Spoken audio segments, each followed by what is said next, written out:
Ladies and gentlemen, we are back. Episode number, I think this is 38.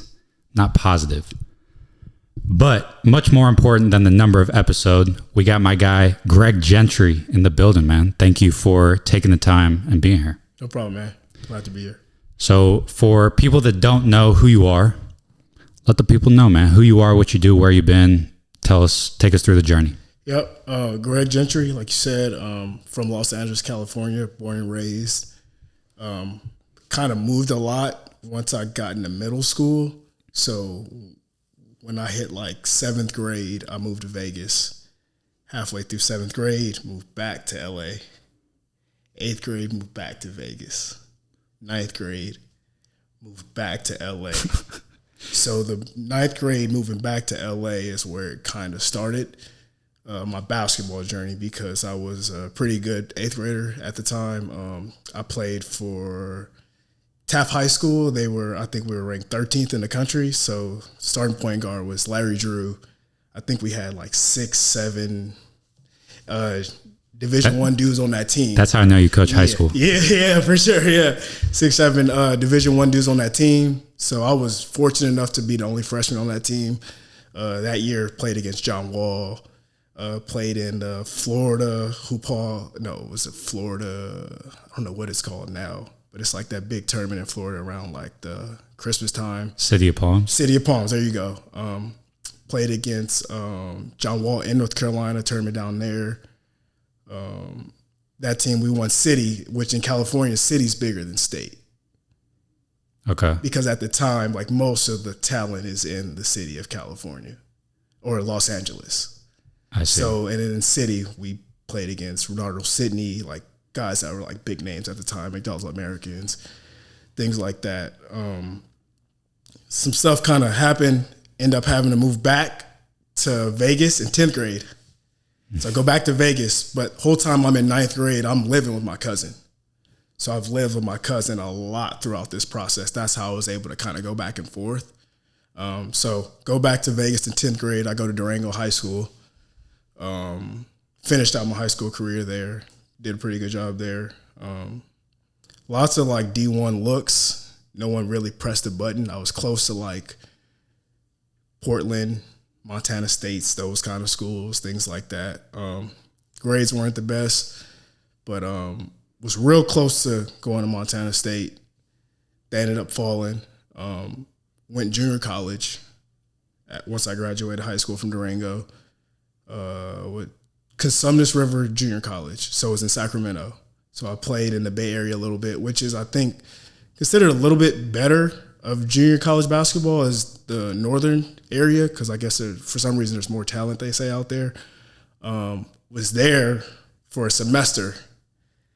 Went through that JUCO experience. It was something totally different. Didn't really like my situation, knew somebody that went to Fontbonne. And my high school assistant coach was tied in with the head coach at the time there. So then I ended up transferring to Fontbonne, played there for the rest of my college career. And yeah, that was my playing career there. And then right when I graduated Fontbonne, I went back to Calabasas, where my cousin was the varsity coach at Calabasas High School. Started there, was the head JV coach, assistant varsity coach, was there for like a year and a half before I got a call to come back to Fontbonne and be a GA, and coached at Fontbonne for 8-9 years before they closed. And then now I've been in Clayton High School for the past 2 years as an assistant varsity coach. So this was your second year? Second year, yep. Second year. Dang, okay. Yeah. That kind of flies by. Yep. So lots of moving. Absolutely. Was that to like for basketball, for the parents' work, or what was the reason? Family situations and being good at basketball at that time. Like I was pretty good in middle school, so I was getting a lot of opportunities. Like I was that kid that was 13 years old playing 16U, 17U, and stuff like that. So I was always that kid. So I always got opportunities. And being from California, I have most of my family is from California. So I was always able to go back and have a place to live. And what I noticed is different out here and out in California is there's something called open enrollment. So if you Here? in California, if you live, like per se, if you live in Webster, you can go play in Wentzville. So like that's not something you can really do here. Right. But there, it's normal. Like here, you kind of got to find a house to, you know, an address to get to that school. But out there, it's like if you apply for this open enrollment and if you get in, you can go. So we had a lot of people from what we call over the hill in LA, which is like South Central, Crenshaw, those areas. They come down to the valley, they get bussed in. So it was a little different. So I was always able to like navigate going back and forth because I had family in California. Okay. That'd be crazy. Yeah. If you could just enroll, even if it's a public school, you can just put your name. And then what's like the criteria to get in? No one knows. Nobody knows. No one knows. It just happens. Okay. So literally the Wild West out there. Yeah, absolutely. Okay. Absolutely. Interesting. Yeah. Yeah. So then what's other differences you see LA hoops? I forget who was on here, but that topic came up. I forget if they had like lived there or just stayed there for a minute or maybe just whatever. But they were saying that like it's more kind of laid back, chill. I would say California is more finesse. But you got in terms of on the court, on the style? court, okay. On the court, and it's lax because of the weather. So like you can go outside and hoop. It's dudes like really outside hooping, like that can play. You'll be like, dude, where'd you play? It's like, dude, I played varsity 4 years. I had at D1, it just didn't pan out. But like he's outside playing. Whereas like I feel like here the hoopers are in the gym. Okay, but it's mainly because of the weather. But I would say on court style, California's a little more finesse. And St. Louis here has a little more grit. But after like, I feel like I've been in St. Louis for a while now. You got some dudes out here that got grit, but they got a little finesse to their game too.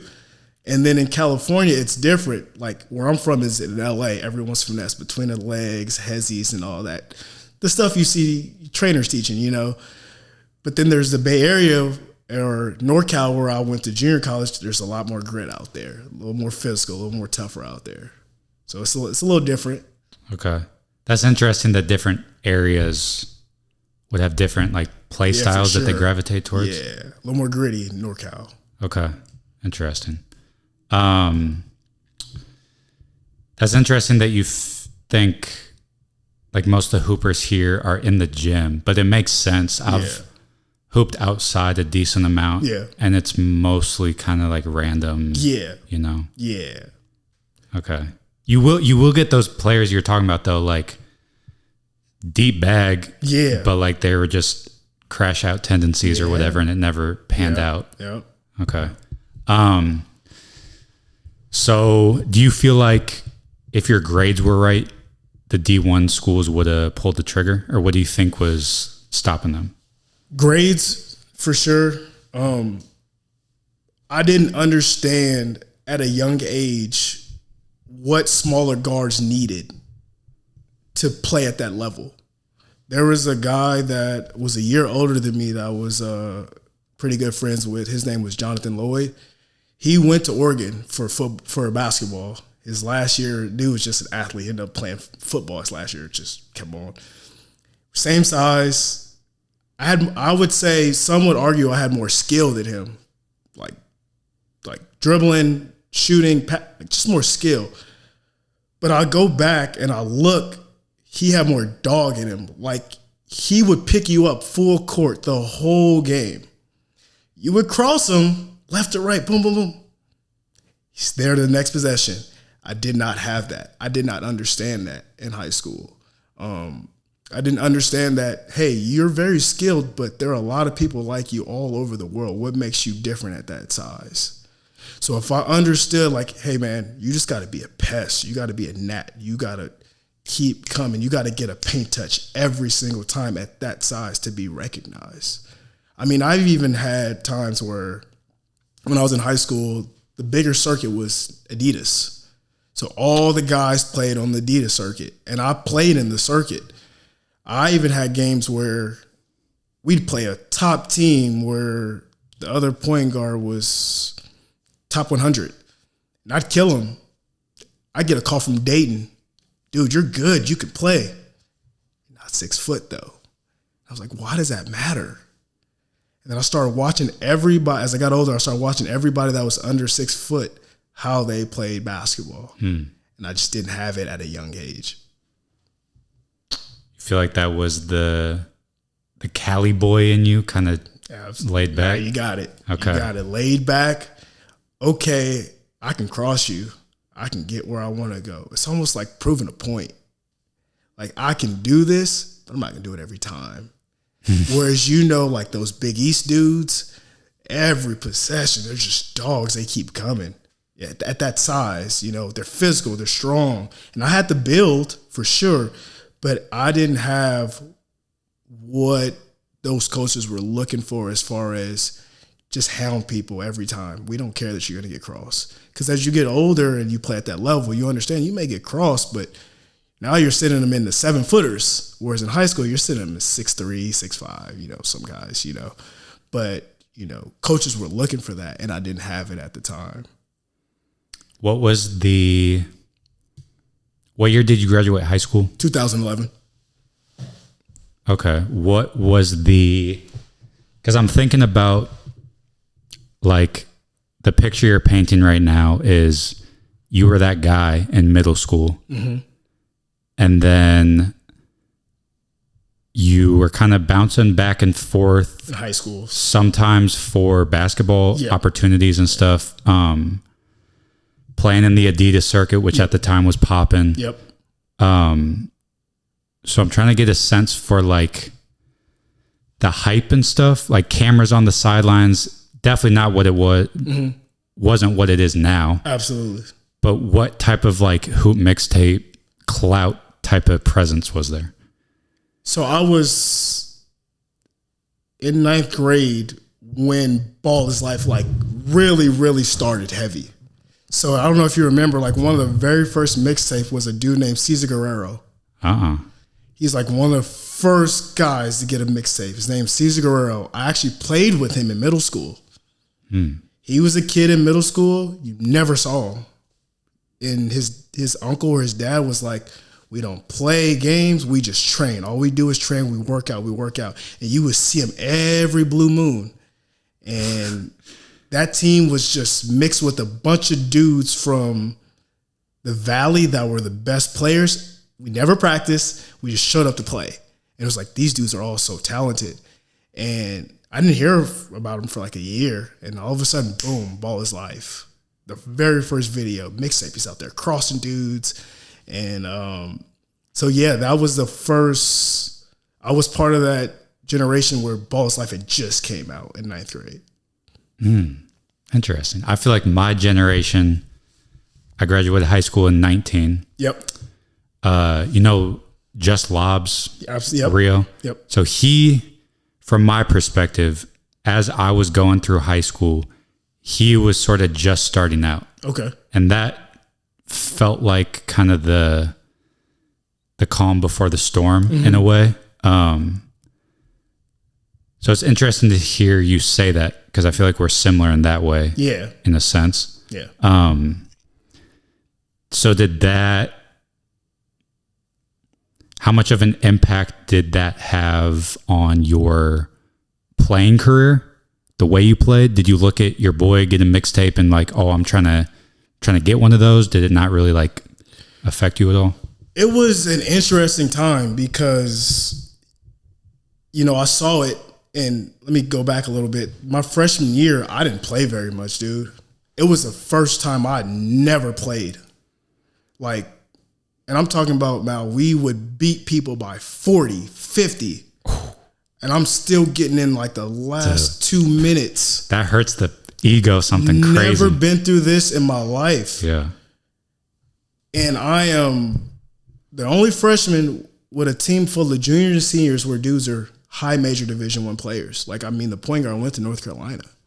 So, like, I think I'm 14 at the time. It's a lot going on. You know what I mean? I've been this dude in middle school, like playing up my whole life, like sit.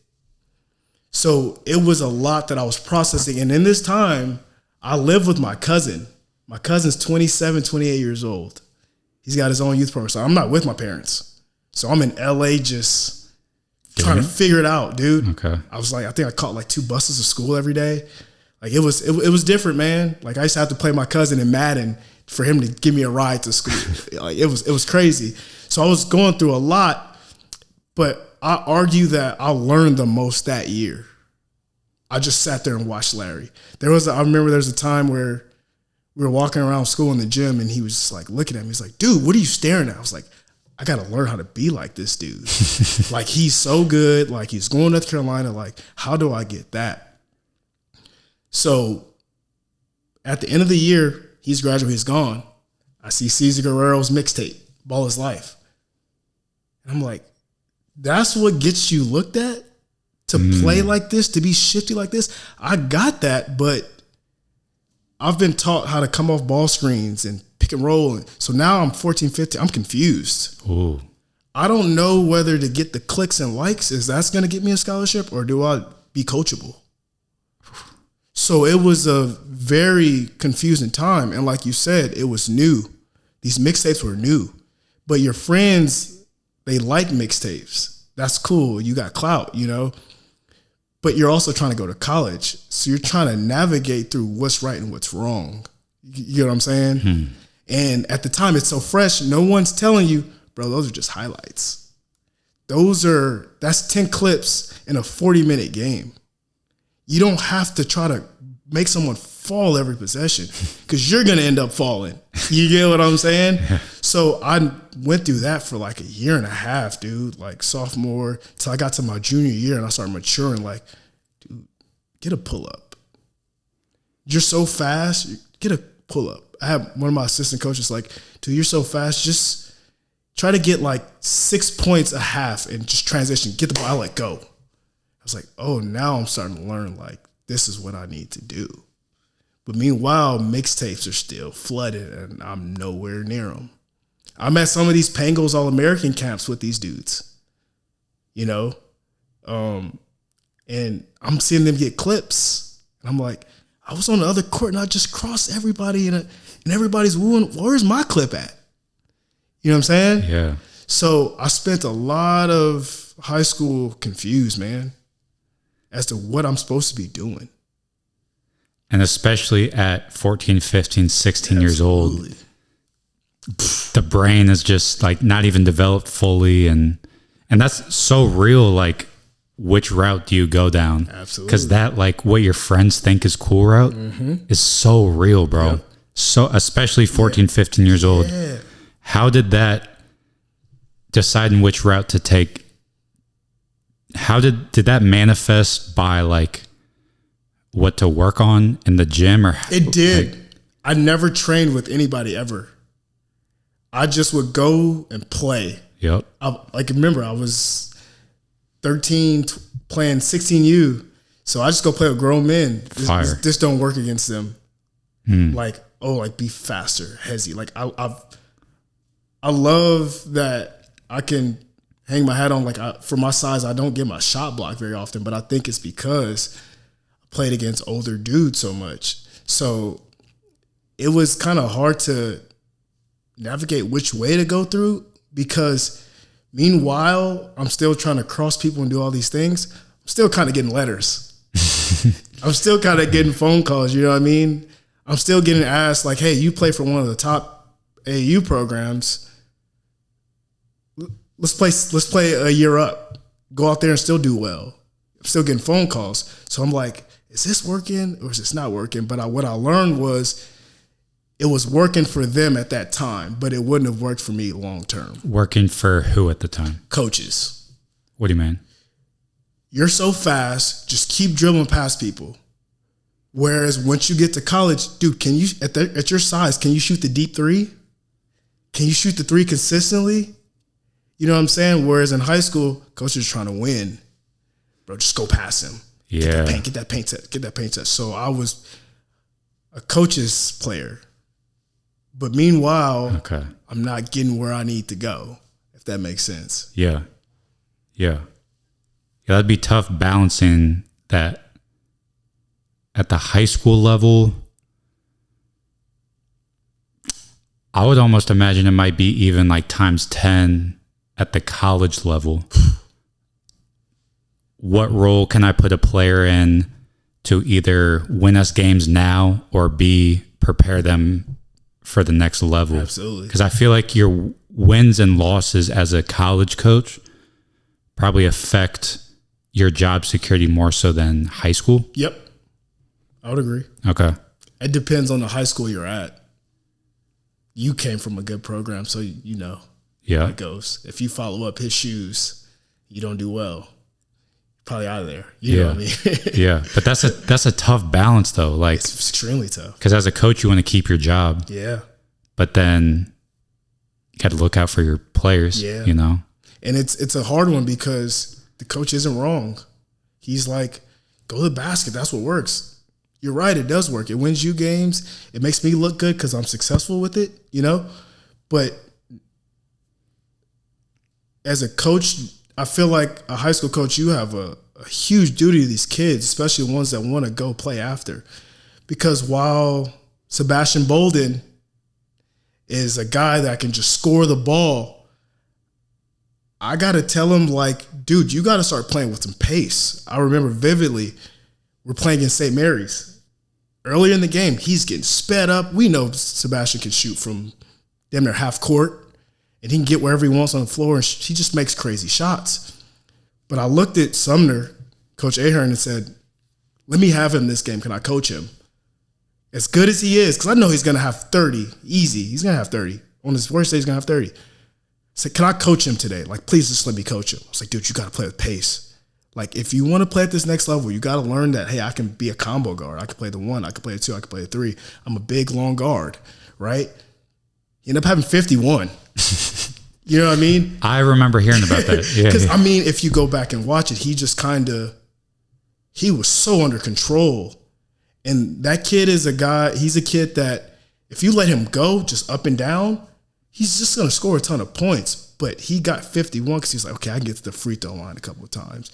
So tying that back to what myself and my journey, no one told me, like, hey, dude, you're fast. Dude, you can play in bursts too. Like, get a ball screen. Everything doesn't have to be an ISO. Show coaches you can, because I've always been a pass first person, pass first guard. So in high school, I didn't really show that. I really was just I'm beating you, and it was a dime to the big. It was like, I created this, but it was never like, come off this ball screen, read the situation, hit the roller, or hit the guy coming up, right? I was capable of that, but I never got to display those traits. So if you're a college coach watching me, you're like, I never see this dude do any of that. And that's what he's going to be doing at our level. So I think it's a high school's coach's job to, even if your player is good, hey man, just do this a couple of times. Show them that you can do this. Go back to what you're doing, but show them that you can do this. So 4 years of high school. Throughout those years, you're getting letters, getting phone calls from D1s. Visits, all that. Okay, yeah. Visits, even better. So that was an interesting journey too. But let's talk about it. My sophomore, junior year, I was like really good. Like I was really good. Like I was getting a lot of like WCC schools, San Francisco, all these schools. A lot of schools like Pepperdine and UC Davis came into play, but again, grades. So they call right away. Do you have a 3.0? Do you have a digital SAT? Nope. 5.9? You know what I mean? But University of Portland was huge on me. And I went on a visit there. Great visit. Loved the campus. Played with the guys. Played extremely well. But at the time, I had a high school girlfriend, so I was ready to go back home. Mm. So I think we were getting ready to leave on Sunday. And I'm in the hotel with my coaches, and I'm like, Coach, I'm just ready to go back home. And my coach is like, dude, let's get you as much as we can. In the hotel with your high school coaches? My high school coach. And I'm like, we're getting ready to go on. He's like, our plane leaves Sunday at like 2. And I'm like, I wake up early. I can't wait to get back. Just go back home. Like, I'm like, I did my business. My coach is like always trying to get more. So he's like, let's go head over to Portland State. They know who you are, but let's head over there. So now it's an unofficial, you know. Coach walks me around campus. It's cool. He's like, our guys are actually about to play. Do you want to play? I'm like, dude, I'm living in Vegas. So I'm like, we're in Portland. It's raining. I'm ready to go home, man. I'm like, I don't have my shoes. Like, I'm thinking of every excuse so I can just get out of there. But I come from an era where it's like, nah, you put your stuff on and play, whether you're scared or not, you know? Yeah. Coach is like, I got you some shoes. I got you some shorts and a shirt. Boom. Put on, have the best open gym of my life, dude. Literally left, and coach was like, dude, they want you. They want you.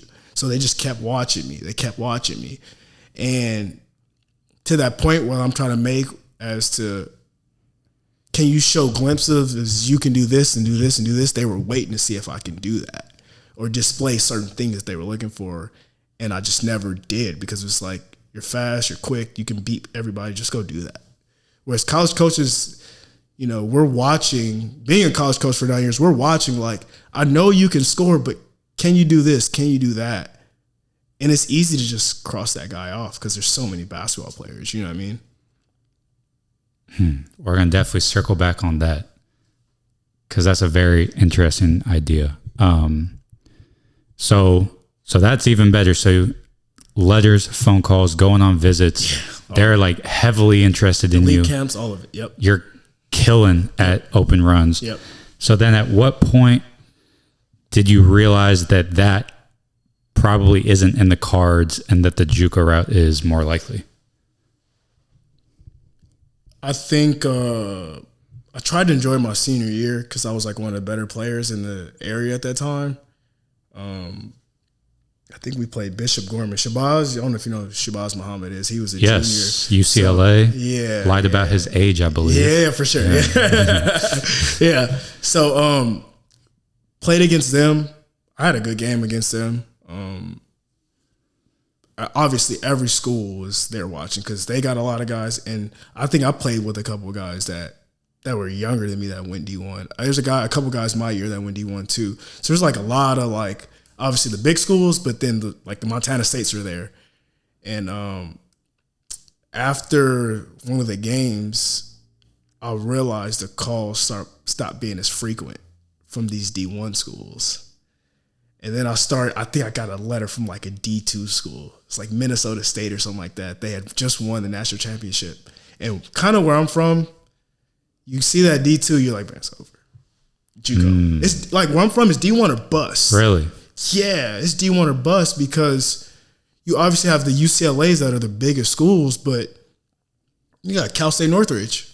Just because there's so many schools. Okay. Like, worst come to worst, you're like, I can go to Cal State Dominguez Hills. Which is still D1. D2, but like, they're really good. Like, I think their point guard 2 years ago ended up transferring to Stanford and playing. Okay. Like, they're good. You know what I mean? So once those calls stopped coming and I start getting D2 letters and I start getting letters and calls from everybody, dude. I was still getting D1 calls, but they just start JUCO, NAI. I was like, I didn't even know what NAI was. No clue. Man, all I knew was D1. I knew that there was D2, and I knew JUCO. That was it. So when I got a phone call from like Fontbonne, the end of my senior summer, like in the senior year summer, and that call came because my assistant coach played for the coach at Fontbonne at the time. McKinney? No, his name was Steve Schaefer. Okay. Steve Schaefer. So it was after McKinney. Gotcha. And he had coached at a D3 in Chicago that was really good. But I got that call. I'm like, who is this dude? There's no way. What is this? You know what I mean? So, but it was about like November, December of my senior where I realized like it might not come. I was still hopeful, but I was like, the D1 might not come. So, and especially being in Vegas, it's like, if I don't go D1, I got to go JUCO. So that's where the JUCO kind of clicked. Okay. And then the the mindset behind JUCO is like get in there, kill, so you can. D1. Okay. Absolutely. Okay. Yep. Okay. And then, so we pull the trigger on going JUCO, and then you're there for like 3.5 months. Yeah, I get there end of August. I was out at Christmas break, dog. It was a journey, man. It was a journey. Yeah, the Cali boy didn't have the JUCO dog in him. No, I did not. I wasn't ready. I had no clue what I was getting myself into. So I'm fascinated to hear this because I've had a couple other former JUCO guys on here, and I think the picture you're painting is, well, I don't know yet, but it seems like it aligns with my vision of what JUCO is. Mm-hmm. Grimy, kind of like every guy's trying to get theirs so they can move on and all this, like get it out the mud type of stuff. I've also talked to some guys on here who have played JUCO, and it's sort of like nicer, I guess, in a couple ways. So I'm fascinated to hear about your JUCO experience. Well, I think having like Coach D3, like we talked to some JUCO guys, like every program is different. Like some guys have a great experience. In California, I would say from my experience and what I thought it was, JUCO more is like you may have some dorms, but in California, it's more community college. So you kind of there's no dorms. You got to find an apartment to live in with your teammates or your friends. So that dynamic kind of changes everything because, if there's dorms, you probably have another kid that's like 19, 20, you know what I mean? Something like that. When I was in community college, it's grown men. I think I had I had 3 dudes on my teams. I had kids. Like they're playing for something totally different than me. You know what I mean? Like this means a lot more to them than me. And I just left. I'm young for my grade. I probably could have been held back. Like I'm right on that cut. And so I'm like 17 as a freshman in college. I just left my house with my mom, my dad, my sister, my grandma, and I go there. I got a roommate. Well, it's 4 of us in a 2-bedroom apartment. And we're living in an apartment where it's not the greatest area, man. And this is in Vegas? This is in Sacramento. Okay, that's right. Yeah, so 4 people in a 2-bedroom apartment. Room small. My roommate was a 7-footer. He was a sophomore. I was a freshman, sophomore. He ended up he went D1, I think like North Dakota State or something like that. He ended up going D1. He was tough. He was physical. He understood like what colleges were looking for. And he got looked over a ton. But he was big, so he's going to get opportunities. So if you're 7 foot and you figure out all you got to do is block shots and rebounds, and he had a 4.0. There you go. Right? But now I get there, first day I get there, that apartment was a mess. We're supposed to have 2 like twin beds to just make it work. This dude's got a king. I'm like, my parents brought me a bed. Like, I don't know how this is going to fit in here. No one's even there. Now there's like a fridge. There's nothing in it. It was just like, how am I, like my parents looked at me, it's like, we can go back home right now. Like we drove 9 hours from Vegas. We can go back home right now. Wow. Like if this isn't what you want to do. And I think that was a very pivotal time in my life. Cause I looked at my parents, I was like, nah, I got to do this. Yeah. It's like, I got to do this. Like between all the transferring in middle school and high school, and I got to stay in one place and see if I can make it, like see what I'm made of without you guys. See what I'm made of. Man, there was like 25 dudes. There was 4 or 5 9 dudes. There was this one dude that his name was like BT. He was same size as me, played just like me, shifty, strong, can handle it. Got a mixtape. There you go. You know what I mean? And that team was actually pretty good. I think like 5 dudes end up going to Division I. And I'm trying to figure, and all these guys are, keep in mind, these guys all on the team, they're from NorCal. Like they're from Oakland, which isn't too far from Sacramento. All these dudes are like close nearby. I had a roommate. My other roommate was from South Carolina, so that's he kind of kept me grounded a little bit because he was from South Carolina. I was from California, but been Vegas for a while, and it was just so grimy, and the coach was a little different. He had a lot of talent on his. Could not be a more vague way of describing him. He was different. He had so much talent on his team. He didn't really know how to make it work. And as I get older and now I've coached, I understand why he had a hard time because the game was shifting. Like the scoring point guard really wasn't there yet. This was 2012? 2011. So 2011, 2012 season. Okay. So the game is kind of shifting. Stretch bigs that can run up and down the floor. No traditional post, 4 out, 1 in. So he's like putting in offenses with 2 post players down there. And I'm like, I can't get down there, dude. Right. But we had dudes that were like you, could step out, could shoot the ball, like very skilled. So there was a mixture of trying to make it work with, what the game is becoming and what it was. And I think the first tournament, there was a guy that started over me and everyone knew I was better than him. But like soon as I got in, my parents came down too for the first tournament. I'm out, go time. It was go time. Like Sac State was like calling after. Like it was go time. So I was doing really well.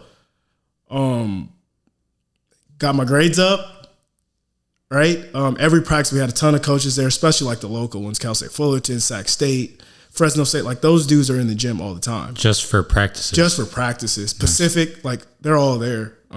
So like now my confidence is coming back. Like this is about to work. Yeah. Like I'm gonna go JUCO and I ended up getting hurt the next tournament. Like I sprained my MCL. Like I would always roll my ankle, but I never like a knee. Like I know what that was. You know what I mean? So like it's looking good for me. Like coach is calling me in the office. Coach is taking me to his house with his wife, like feeding me. Like it was great. I'm like, this is gonna work, dude.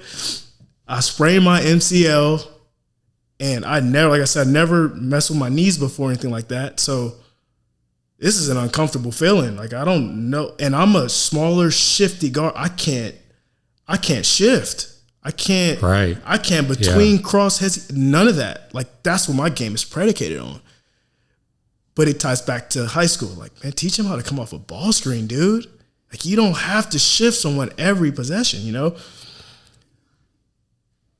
I probably should have sat out 3 or 4 weeks, but I sat out like 3 or 4 days because coach was like, you're playing. Because I'm about to start now. We need you. You're playing. He goes and gets me a brace. I've never worn a knee brace in my life. Like it's got the hinges on it. And I'm just like, no, man, like I can't. So I end up trying to play in that tournament, the next tournament, because JUCO, you play a ton of tournaments. They're like jamborees because coaches come and watch all the time. Okay. So you play so many games. That second tournament, I'm trying to play on it, and it's just not the same. Like, and I'm uncomfortable, missing a couple shots. It wasn't anything crazy, but after like the first game, the second game, dude, I just sat down. I was like, what is this? You sat down? Yeah, he just sat me down. Oh, I see. He just sat me down after that first game. Like I didn't play as well. Gotcha. Second tournament, first game, I didn't play as well. It wasn't bad, but it wasn't the first tournament where it's like, oh, we got one, And then again, I'm out there by myself. My living situation is messed up. I start getting to my head. I'm like, all right, just one tournament, like it's whatever. We start playing a couple conference games. I'm still hurt, dude. And he knows I'm hurt, but he's still like lacing me up. Like I probably should have sat down. And I'm just trying to play because, you love the game. You're trying to play like, dude, even if I can come in there and contribute a little bit, And then he realized like this dude just can't. So I sat down and I start seeing transfers come in. I'm like, dude, this is wild, bro. It's like 5 or 6 dudes my size. These dudes are good, but like I have an IQ that's like way higher than all of them. Like everything I can bring translates more than these guys. But again, the coach got to win. Right. So I got to sit down, And honestly, I didn't leave JUCO because of the basketball. Like I knew I come from like grimy stuff. Like I don't know if you know what the sand dunes are in California. You see people like Russell Westbrook. Yep. Like I grew up on that. Like before it became like a thing, like my cousin showed me this is what it takes to be good at basketball. At 10, 11 years old. Like I'm talking about Mal. We'd wake up, we'd start with the sand dunes, we'd leave there, go basketball workout, eat lunch, go to UCLA track, come back and hoop. 11. Sheesh. So like I know what this is like. So by this time I'm just like, nah, man, this ain't it. I gotta figure out how to get out of this situation. Like I know how to grind. I know how to do all that. I know it's unfair circumstances. I know how to run track. Like JUCO coach will call you at 6 a.m. Like everybody mile. Cool, I'm good with that. But I didn't understand how to deal with unfair treatment. So then my mind started spiraling, dude. Like I got to a real dark place in junior college.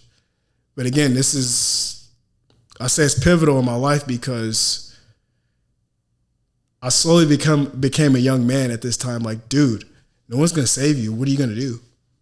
Like, if you transfer, you're not soft. You know what I mean? Like, and my biggest thing was I'm around people that are 25. I live in an apartment with people that go to work and pay bills. I am 17, 18 years old. Like I need to be around people like at least my age or like 23. But like grown-ups, like I remember we was on like the first floor, dude. It was like this lady above us, dude. She would just drop cigarette butts, and it's just like it's a psychological thing because she's knocking on my door at like 11 o'clock at night. Like, you got a cigarette? I'm like, I'm 18. Sheesh. So like all of this stuff is happening non-basketball. So I think like JUCO, man, that's why you hear a lot of people say it's an experience because it's never always about the basketball. Like, you can deal with unfair treatment, getting benched. You can deal with, you got to run, like getting yelled at, getting cussed out, all that. That's cool. But when you start like, who I am outside of basketball gets affected, you're like, bro, I don't even know if I can play ball because you're a person first before you're a basketball player. You know what I mean? So it was something different, man. Yeah, I just can't imagine.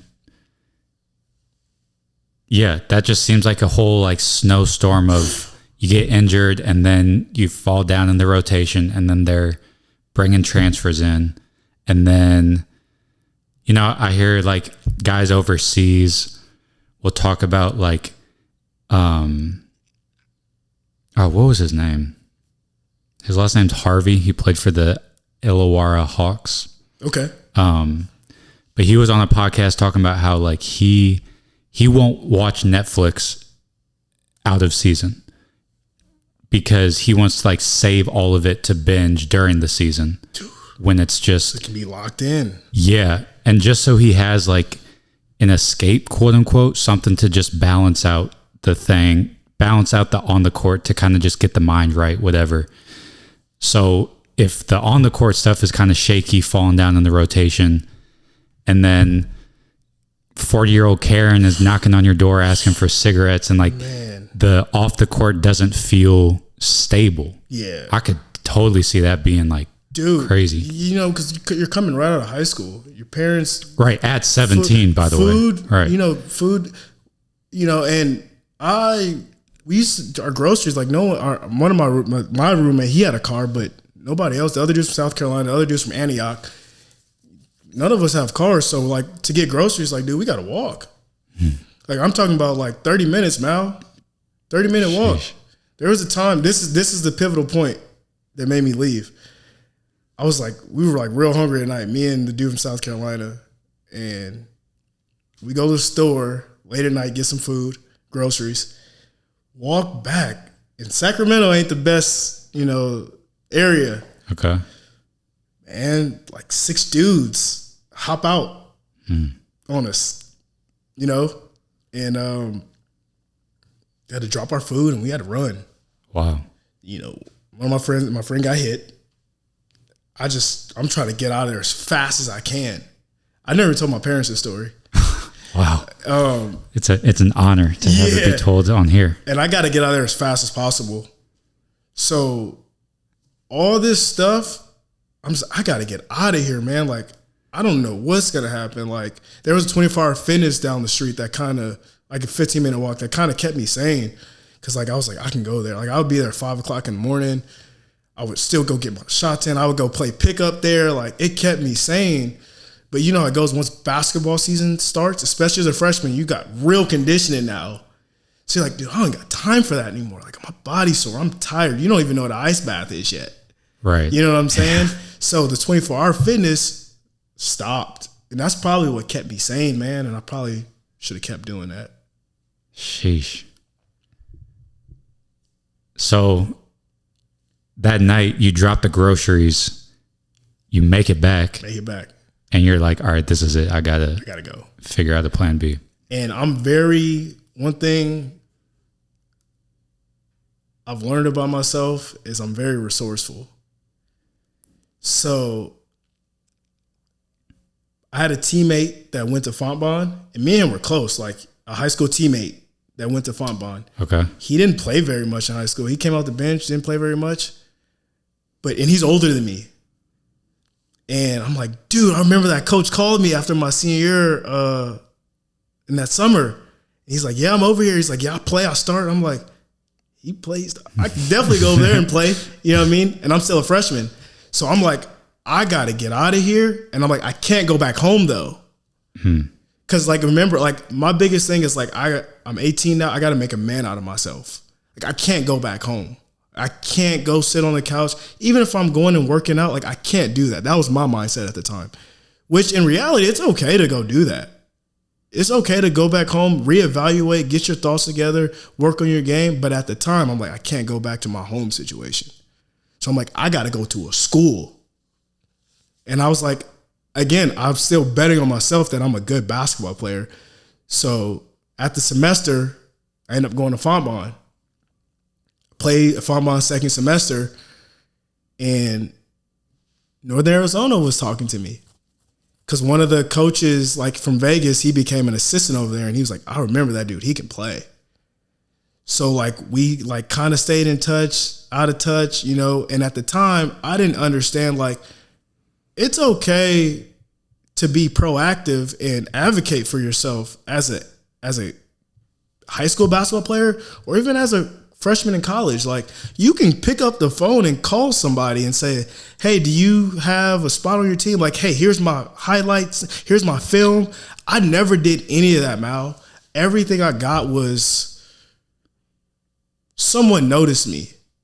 So I think if I would have been a little more proactive, things would have shook out a little different for me. That's interesting. I'd feel hella weird doing that. Yeah. Calling, reaching out, and like emails. Like it's and at the time it is weird, but being a college coach and knowing what I know now, there's so many players. What makes you special? Oh, this dude wants it. Like I didn't even know out of high school, I didn't even know what a walk-on was. Like my cousin called me and was like, you could probably walk on to USC, man. I was like, what is that? You know what I mean? Like, you got to go fill out, like, FAFSA. You got to, like, dude, that's too much for my brain at 17, 18. Like, I couldn't process. I didn't understand what any of this stuff meant.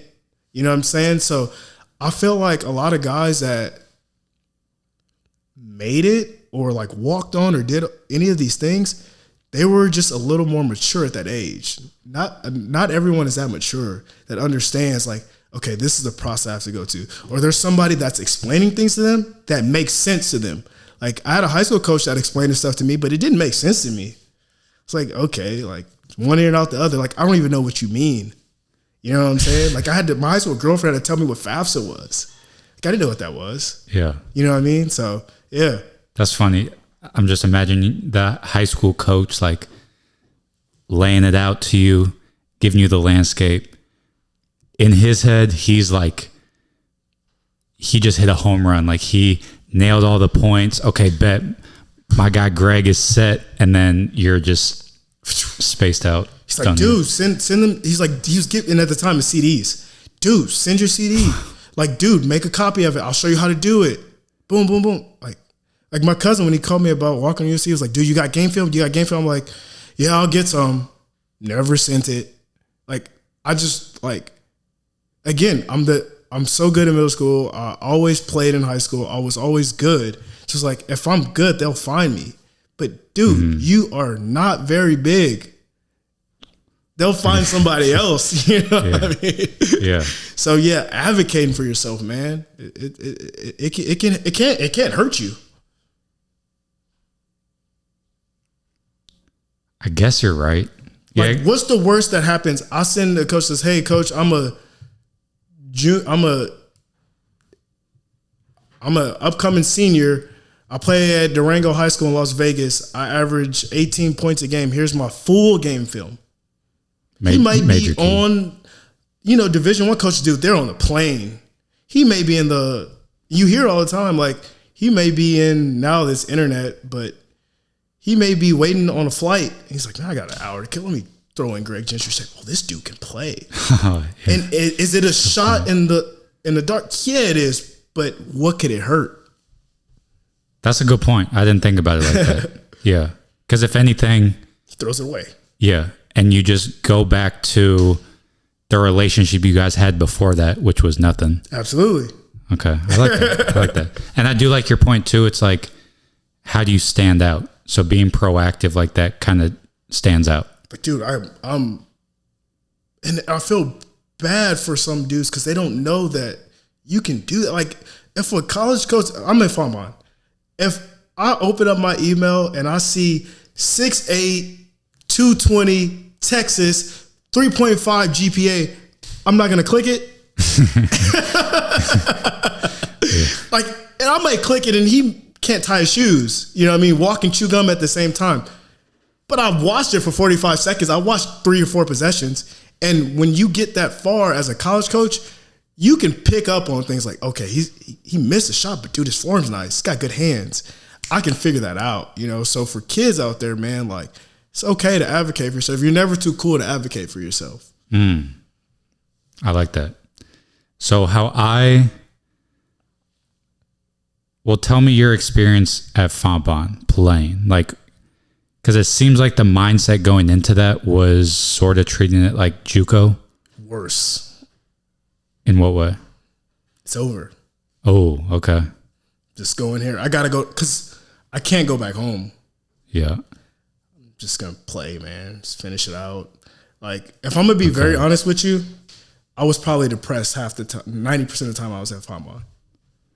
So getting ready and getting up for games, you know how it goes at Fontbonne. You may have 75, 80 people in the gym. Yeah. I'm not used to that. I don't know what that's like.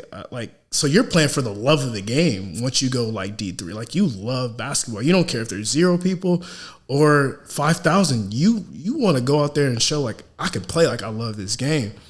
So for me, man, I had highlights. I didn't play winning basketball. And I was also away from my family again, and I learned what anxiety was. I had no idea what this was. It wasn't a thing for real. It was, I come up from the era of, he's scared, you soft. Yeah. Dude, like, I felt like the real, like, Eminem 8 Mile. Like, palms are sweaty.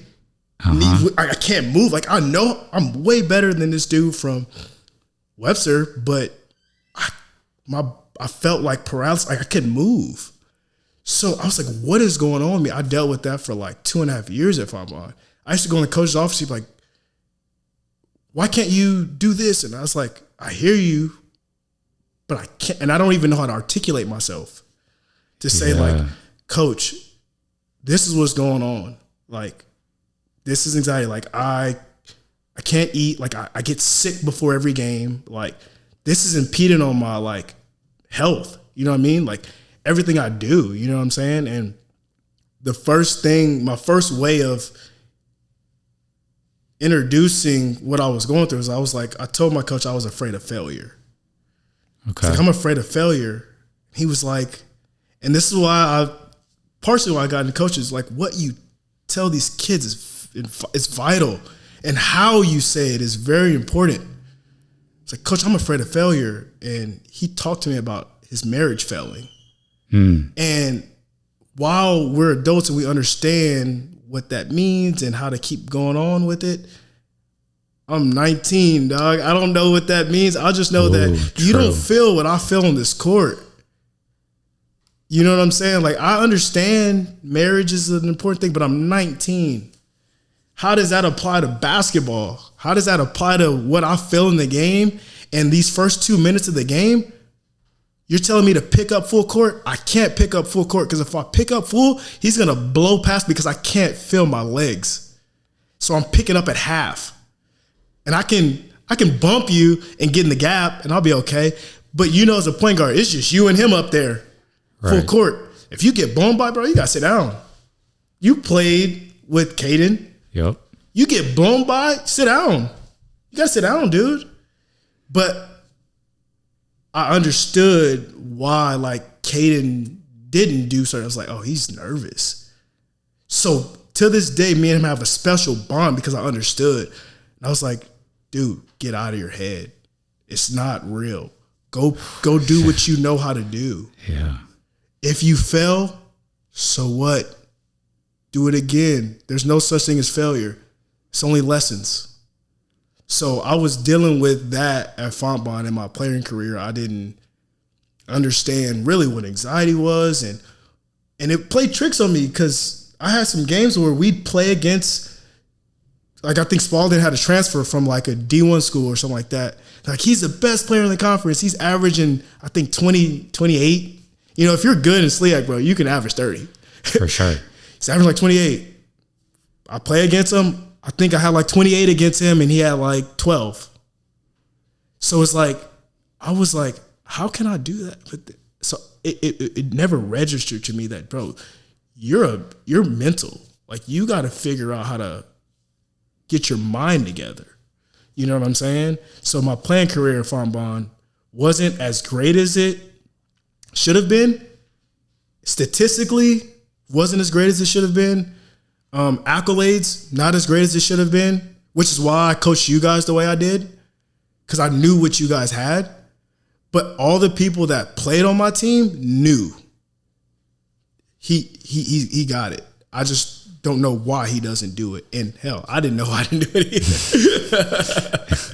either. Dude, that's crazy. That's, man. Yeah, because a lot of different directions. I identify with that a lot as well, like anxiety. I was hooping yesterday, and I got nervous. It was like 5-on-5 full court, which is the first time I did that in a minute. And it was actually kind of cool because I was the oldest person there. But there was like high school kids and then like 6th and 7th graders, and we're all just hooping together, which I thought was cool. Like, you don't really see that. But there was like the kids' parents on the sidelines, so there's kind of a crowd. I got nervous. I like smoked a layup. I was like, hold up, I have not felt this since Fontbonne, since high school. Like, it's crazy because, like, you referred to it as like it's not real. And that's 100% what it is. Like, I know logically, I know it's just a game. Right. Like, we're cool. Yeah. I smoked that layup yesterday. Yeah. Currently, I'm probably the only one that is thinking about that. Yeah. It's not that big of a deal.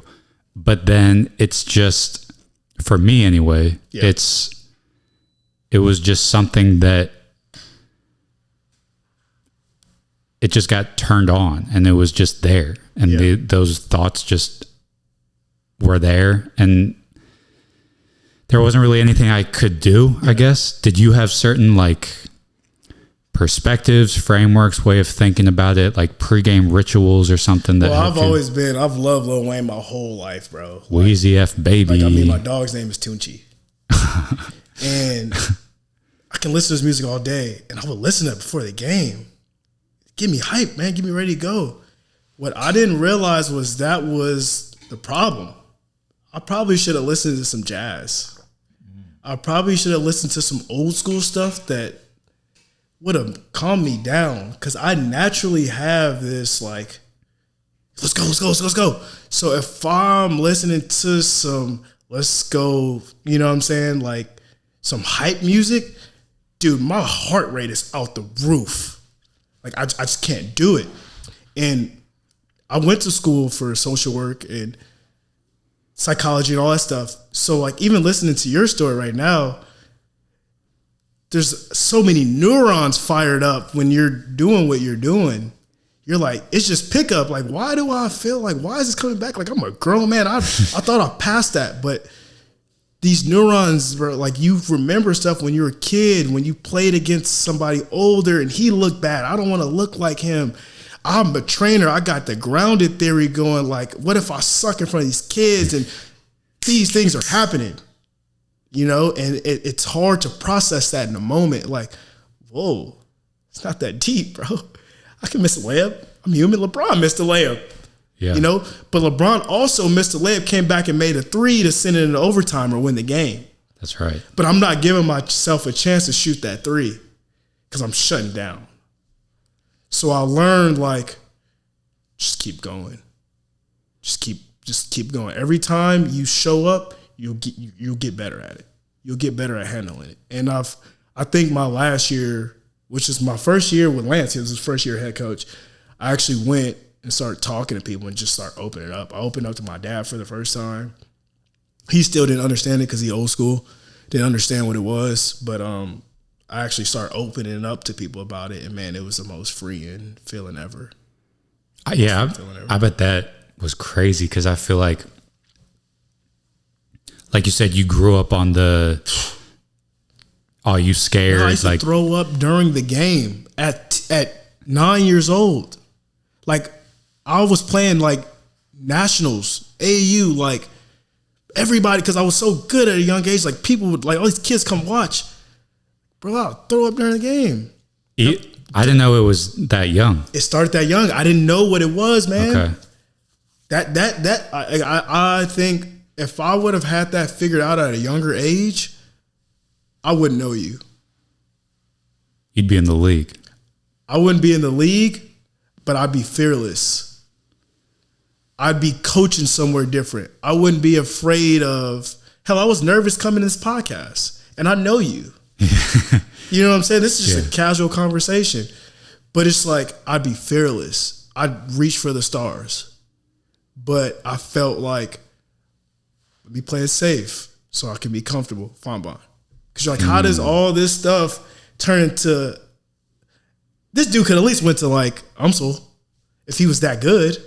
It's D2. They're really good. It's like the best D2 conference. But if he's D1, he could play at a D2 MOBAP. He could play NAI. He ended up at Fontbonne. It was safe. I ain't have to, like, worst come to worst. Like I said, 80 people in the gym. You know what I'm saying? I ain't got to throw up in front of 80 people. Ain't gonna remember. Ain't gonna, whatever. But you throw up in front of 5,000 people. Yeah, different. Yeah. Trying to create that bubble of like, I'm safe in here. There you go. Which is a very human instinct. 100%. You know? So a lot of me, man, wasn't basketball. It was, how can I master this? Which I'm getting there now. Which is awesome for you to say, like, you're getting there. Yeah. And you're late 20s, early 30s? I'll be 33 on Monday.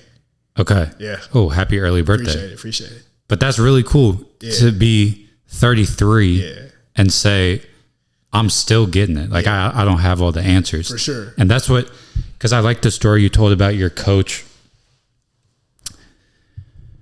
trying to, like, relate to you with fear of failure and his marriage. Yeah. And when you first mentioned it, I was like, oh, that's cool. Like, that's a good, like, way to go about it. Kind of relate to you. But then it's a good point too of like, it just didn't really resonate. No, I didn't. You don't understand as a 19-year-old what a failed marriage means. Right. What that like we do now. We're adults, you know. But 19, I'm like, dude, my girlfriend is in Oregon. I'm out here. I'm not even supposed to be here. I'm finally opening up to you. And I think where the anxiety comes from is you start playing these scenarios out before they happen, and you have an idea of what somebody's response should look like when you finally decide to open up. And when that response wasn't what I imagined before I got there, didn't even grasp the concept. Like, being married, that's big. You know what I'm saying? Like, marriage, kids, that's like the biggest of them all, you know? But at the time, I'm like 18, 19, I'm just like, nah, man, I hear you, coach. I'm in there crying. Damn. I'm crying. He's trying to help me.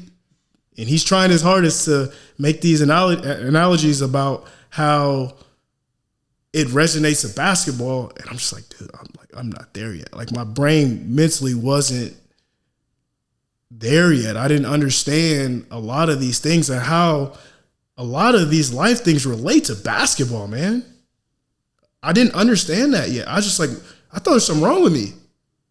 But I didn't realize this is normal. Like, you hear DeMar DeRozan story, Kevin Love story. People go through this. You know what I'm saying? Yeah. So I felt like I was the only one and I wasn't understood. And to that point, the era that you grew up in, there was like a stigma, maybe not even a stigma. Maybe it was just something people didn't even like pay attention to. Understood. It wasn't a thing yet, man. And so then that's an uphill battle to go and like talk to somebody about it, you know? Whereas now in certain situations, I feel like we've maybe swung way too far on the other end of the spectrum. Sir. You know? Sir. Yeah. Yes, sir. Yes, sir. But it's rooted in, it comes from a good place. It does. You know? Yeah. But yeah, I just can't even imagine, because again, you're young for your age. So even when you're in college, you're like 18, 19, 20 range. On top of that, mental stuff isn't really like something people talk about. Yeah. And because I was good, like, again, at Fontbonne, like, I didn't perform half of what I should have done. But to see it every day in practice, you're like, dude, I got to keep working with this dude. I kept getting enabled. People like, it was like, okay, you should have been here, but dude, you can still go to Fontbonne. Like that, like I kept getting enabled somehow to where I didn't have to open that door to come out and say, like, this is what I'm experiencing. And at some point, I think my junior, senior year, I just got tired of it, man. I was like, I can't keep feeling like this. I can't not show up to places because I'm worried about, I don't even know what it is. You know what I'm saying? This don't even exist, you know? So, but when you're good at something, I feel like people can enable you and you can't grow because I kept getting bailed out. Okay, you didn't go here. You can still go here. Oh, we'll take you. But like, it was like making it worse for me, if that makes sense. Yeah. That kind of goes back to your time at JUCO and your parents dropping you off and you saying, nah, like, I got to go through this. That idea of kind of hitting rock bottom, having your back up against the wall. Yes, sir. It grows you, like you said, you know? So yeah, if you keep on getting these, like, the life rafts, you're like, oh, I'm cool. Yeah. Cool. And then at Fontbonne, like, again, I could have left. Fontbonne. But I was like, at what point, dog, are you going to stop running and figure out that maybe this ain't about basketball? Maybe this is about life. While you sit here and think you're so good and you should be here and this dude went here and you didn't, and maybe this is the lesson, your life lesson. Maybe this is deeper than basketball. And at what point are you going to stop running? Don't transfer to another school. Don't go somewhere to a new situation where you got to, like, you're essentially starting all over again. You're just resetting the the situation, you know what I'm saying? But I stuck, and I still think that's why I'm here. And I coached at Fontbonne because I was like, this is where I kind of found myself. Yeah, that's so powerful.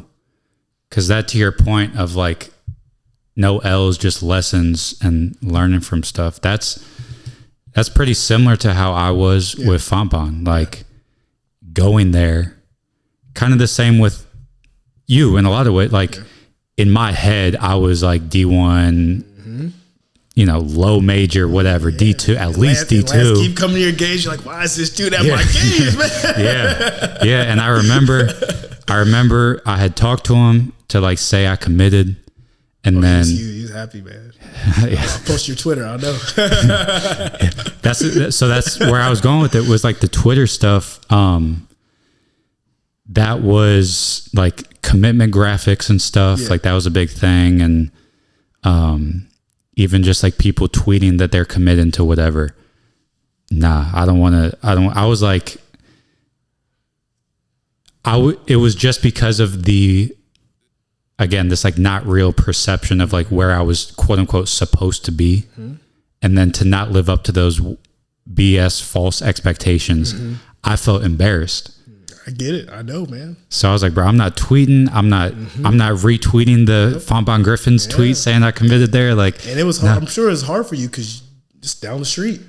At least for me, man, I'm in another state. Back home, like, geez, so good.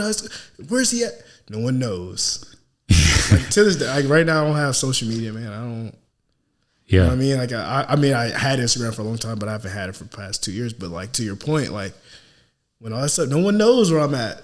They just can only, and social media wasn't a thing like that when I was in college. So it was like, where is he at? What's he doing? You know what I mean? Yeah. Or you're down the street. You know what I'm saying? Former coaches pulling up, seeing me not getting the game. I'm like, God dang, man. And then I know Coach Thornhill, Mal, today you're playing JV. You're like, oh my God. Nah, bro. My ego was hurt, man. It hurts, man. My ego was fragile. I did not want that. But to that point, like those are the lessons, the mental journey that I went through. That's all stuff I can like with conviction speak on to the guys I'm working with now. Yeah, man. Because I lived it, and I'm like, you know, so you had talked about that meeting with your coach, bawling your eyes out, sort of like planted a seed for wanting to coach. It planted a seed for wanting to coach. I mean, that like being at Fontbonne, that made me like that kind of stuff made me want to coach. Because once you get to college, you're like, oh, these dudes have relationships with these kids. Like they start like, I see Mal going to DSAC upstairs. You know what I'm saying? Like I see him, whereas like I'm so used to like, I see coach at practice right after school, like 8 to 3. I don't see him. You know what I mean? But once you get to college, you're like, oh, like I know these guys. Like look at this right now. Like I know these guys. So I was like, man, like I can do that. But growing up, my cousin, who I've always looked up to, he had a feeder program, or not a feeder program. He had his own youth program. He ended up coaching in high school, and his youth became the feeder. But I've been watching that since I was like 9, 10 years old. So I've always known, like, dude, when I was a kid, I was like, if I don't make it, you know, every kid, I'm making the NBA. If I don't make it, I'm gonna be him. I'm gonna be my cousin. I'm gonna coach a bunch of kids and impact lives. I'm gonna do all that. So it was always like, if I don't play basketball, I'm going to coach it. Like, basketball will give me something out of this life. Okay. So that seed was planted pretty early then? Yeah, for sure. Okay. Basketball is going to be part of your life. And then, so you go back out to LA to Calabasas, coach? Yep. For a year and a half. Graduate. Yep. And then what made you want to come back to Fontbonne? So Sumner, he ended up working with the Spurs G League team. So he was out of there. And Lance at the time was like, dude, if you're going to go, I need somebody in here that's going to give me at least some of what you can do. Because Sumner's the best. I'm going to be honest with you. Sumner's the best. When it comes to not just coaching, like on the court, I mean, all the off the court stuff, like doesn't have an ego about anything. Like at the time, again, we're not swapping film through email and huddle. Dude, you got to go run and find the DVD.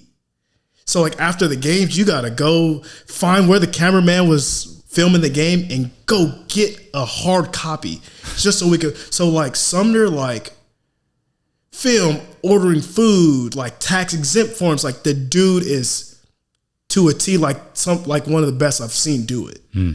Like, and so when he got the Spurs G League stuff, he was like, me and Sumner have been close. He's probably the reason I stayed at Fontbonne. Because y'all played together? Yeah, he's probably the reason I stayed at Fontbonne. Okay. Because he gave me something that it was a home away from home. Like his mom is like my mom.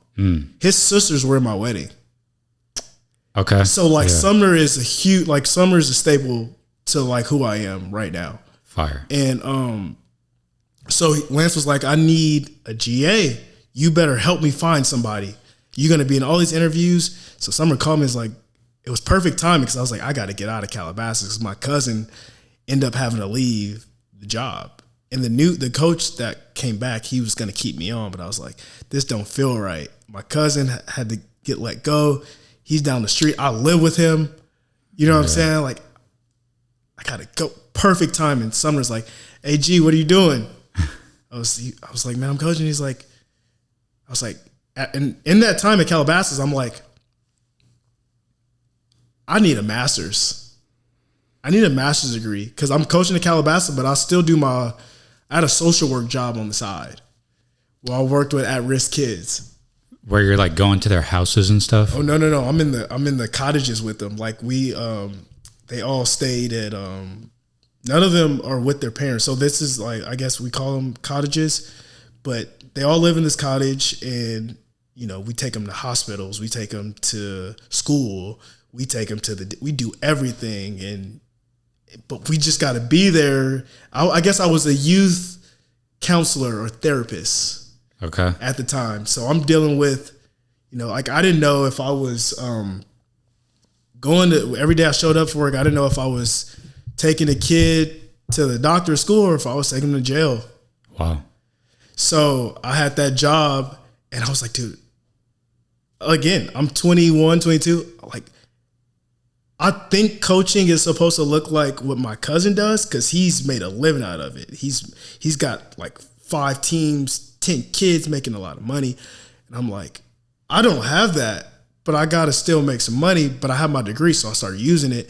So I'm like, if I'm going to do this and coach, because that's what it's looking like right now, I got to do 2 things at once. I got to get a master's. So when Sumner called, I was like, dude, perfect. I need a master's. And as a GA, that's how they get you to be a GA because they can't pay you that much. But they're like, hey, here's a $120,000 degree for free. Right. All you got to do is coach for us. You know what I'm saying? So that's how I got to Fontbonne as a GA. Okay. And so 22? Yeah, I'm like 22, 23 at the time. By the time I get to Fontbonne, I'm like 22, 23. Yep. And was there a like learning curve or like an adjustment of being so close in age with the players you were coaching? It was, and that was one of the things. Dude, I'll be honest with you. When the AD at the time, she knew who I was because obviously I played at Fontbonne. But when Lance came to her about hiring me, she was like, "You sure?" Because remember, again, everyone knew how good I was, but it's like this dude doesn't do it. She's like lazy sometimes. He don't play hard. She was like, "You sure you want to hire this dude as a coach?" On that team, the only person that I had played with was James. Yeah. So he was the only dude that I'd played with. Oh, okay. But James is from the city. So James is like, that dude lazy, he don't play hard, but I've played with him. He can, so like, and there's another kid, Chris McCann. I don't know if you know him. He went to Fort Zumwalt North. Is that the green and yellow? He played with the Chaz. He played with all those dudes. Okay, yeah. So those are the only 2 of the dudes that I played with that knew me. So the AD was skeptical about hiring me because of who I was, but Lance was like, no, he'll be fine, he'll be good. So being close in age with the dudes that I was coaching, it wasn't too hard because I could still play. So, and you were there if I'm on, I hop in the drill, I hop in over gym, like, no, this dude is killing everybody, man. Like, this dude is nice. Yeah. So I think that's part of being a GA that helps you get respect of your players. If you can still play and show what you're talking about, it's like, okay, I'm going to listen. That's a good point. Yeah. I'm going to listen. No, I definitely remember like summer going into my freshman year, you would hop in the open runs. Yeah. I'm like, oh shit, okay. I guess that's what we're doing. Yeah. All right. That's funny, man. Yeah. One of the things I remember from you as an assistant when I was there was you would like cook up the scouting reports for teams. How do you, I had, shout out to Danny Brown, head coach at Pharmacy. Yeah, Pharmacy, yeah. Which is actually also getting bought out by WashU. Yeah, I saw that, man. He was saying that when he was, I think he was also a GA, was the name of his position. He coached at SLU. Okay. Under Rick Majerus. They're really good. Yeah. And he was saying that Majerus told him, I forget what the number was. It was like, I want to say 300, but that sounds crazy. But it's just an insane amount of time to prep for a team. So just take me through the process of how, because you would mainly go like focus on the player tendencies. So how did you go about doing that? I would watch players or teams' previous game. I'd watch what they're doing, or I'd watch what they're doing in their recent games. And I'd also go back and watch, like if we're playing in January, I would also watch what they did in November. So I was like, if this dude's shooting 25% in November and he's shooting 35 in January, like what changed? Like, is he shooting more pull-ups going right? Like what? Okay. If he's making more pull-ups going right and he's shooting 35, okay, Caden or Mal, I got to make sure you send this dude left. So I was big on watching their past week. So I always watch 6 games.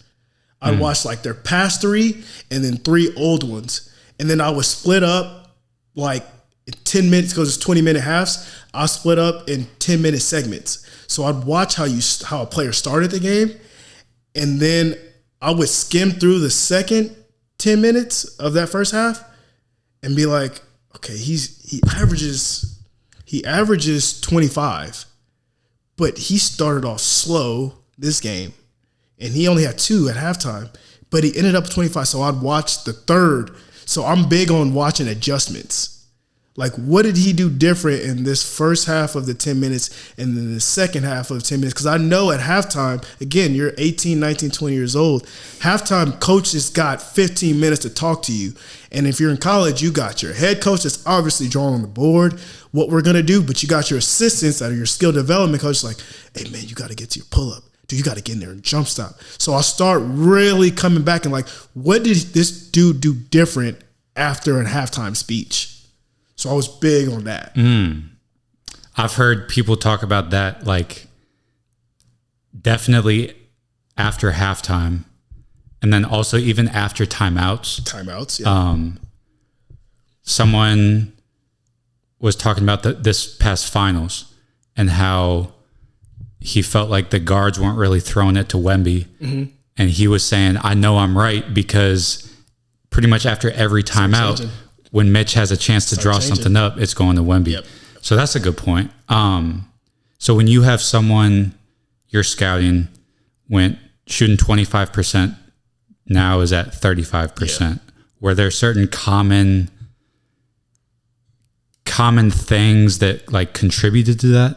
Yeah, so I was obviously coaching at Fontbonne, man. That's probably the best thing that ever happened to me, because at D3, some of the guys are, dude, just as skilled as some of the higher level players. The only difference is they're smaller, you know what I mean? And so you learn how to scheme. I've learned how to scheme so much. And I think that's helped me a lot at Clayton this year. And I think between me and Summer, we used to cook up a lot of stuff to get us to where we got. So I was big on, if this dude is their leading scorer, like sometimes a dude that averages a ton of points, he knows how to score. Whether that means, if I'm getting to the free throw line, or whatever. I'm using ball screens instead of going ISO. Like, he'll figure it out. So I started like figuring out like how we stop the second dude, how we stop the third dude, right? And how do these second and third dudes affect the main dude? If we press the whole game, how does that change the way he scored? Like, so I was big on like, okay, like that dude he's their 5-man. He averages 8-10 points. Let's let him have 20 today. Like, make sure this dude, because the team now is out of whack. They're not used to that dude scoring 20. And this dude, and like especially in D3, like if this dude is used to scoring 25, 30 points a game, and now he's got like 10 or 12, he's going to try to figure out how to start getting up more shots. You know what I'm saying? Because by this time, he's like, we're winning a lot because I average a good amount of points. You know what I'm saying? Which is our philosophy at Fontbonne when we were there. Like, dude, everybody averaged like 10, 12, 14. It's like even when Elijah was there, he averaged like 13 points or 12 points. Cade averaged like 15. Anthony averaged like 17. Brent averaged like 17. It's just like, damn, these dudes, you get what I'm saying? So we started figuring out how to stop teams that had like a guy or two guys and even three guys. You kind of figure that out and just playing to the other guy's weaknesses, if that makes sense. Yeah. I like that point. Getting like the fourth or fifth option, giving him buckets. Like you said, can throw everything out of whack. And then if you're the 1 or 2 option, I average 25. I'm sitting at 12 right now. Yep. Maybe I start forcing stuff up, which plays into the other team's favor. For sure. Okay, I like that. I've always wondered, like, you'll see these like player breakdowns on YouTube and stuff, and I've always wondered about the sample size, like, which is, I guess, where analytics and numbers come in. And I don't know how much of that you have access to, but like, I could watch, so that's helpful to say that you watch 6 games. I always wonder, like, okay, I could sit down and watch these 3 games, and then some dude gets to his right hand every time. But if I watch 15 games instead of 3, is it more balanced, whatever? How much like access to numbers and stuff do you have? With Sumner, because like I'm telling you, Sumner's really good. Like, he's above where he is. So he's good at that. He's very good at, and I think that's why we make a great team. He's great at the numbers, statistics. Like, dude, if he goes left, he's not getting to the basket. Or like, if this dude goes left, he's going all the way to the basket. You know what I'm saying? Or if he goes right, it's definitely a stop pull up. So like, he's big on analytics.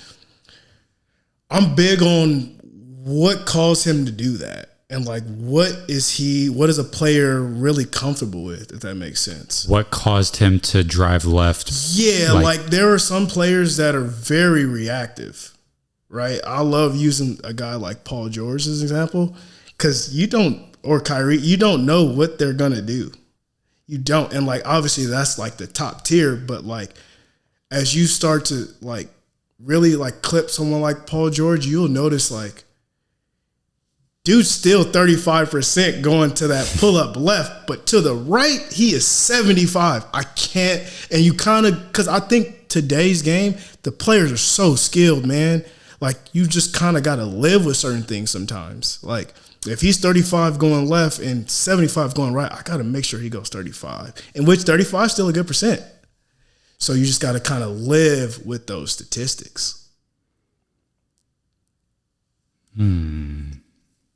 Okay. And would you say what would you say the main differences are between coaching in college versus high school? High school, they're kids. Like, the first thing I looked this summer and said, dude, Friday night, they get excited. Like, my English second period kid is coming to watch me play. Like, they genuinely get excited. They are like, because yes, they love basketball, but they also are like, this means a lot to me. Like I walk the hallways with these kids. Whereas once you get to college, like you may be in class with people that don't even know what you do or why you're there. Yeah.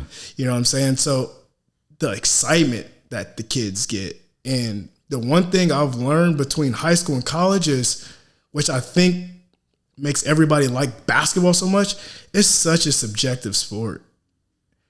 Like even talking those analytics and what I would do 35%, 75% here, it's just what your team does. And it's not necessarily right or wrong. It's just that's how you guys do it. In terms of what? Perfect example. We at Clayton we don't have guys that are 6'8", 6'9". We don't have very big guys, but we have a bunch of guys that are 6'1", 6'2", 6'3", and just long, right? Our tallest player is probably 6'6", but he's a guard. Right? We're not gonna make him play the post. You know what I mean? So to answer your question, when you hear 1-2-2, you think like full court, like the top guys at the 3-point line, something like 3-quarter, right? Or you think like a 1-2-2 in a drop zone, right? I've kind of schemed and learned how to figure out, based on what we have, our first guy starts at like half court. And I've had somebody tell me, dude, that's not a 1-2-2. You're not even trapping here. You're not even trapping there. And it got me in my head like, that's not a 1-2-2. That's not what it's supposed to look like. But I was like, but what is it supposed to look like? It's supposed to look like what you do and what you teach. Because I looked at, dude, we get a lot of steals out of this. Because right when you creep past half court, that's where the first trap happens. Because he can't go back. And you only got 10 seconds to get over. So once and I start thinking about, now I got to panic. Obviously, you play really good teams like the Vashons of the world, they're going to figure that out. But when you play certain dudes, like, oh, they can't dribble. Once that dude can't dribble and he crosses past half court and he know he can't go back, he's stuck. So we start getting steals. I'm talking about Mal, like we be in games where it'd be close games and like 6 or 8 possessions in a row turn into a 15-point game. So what I mean by it being subjective is somebody will look at that and be like, that's not a real 1-2-2, but it works.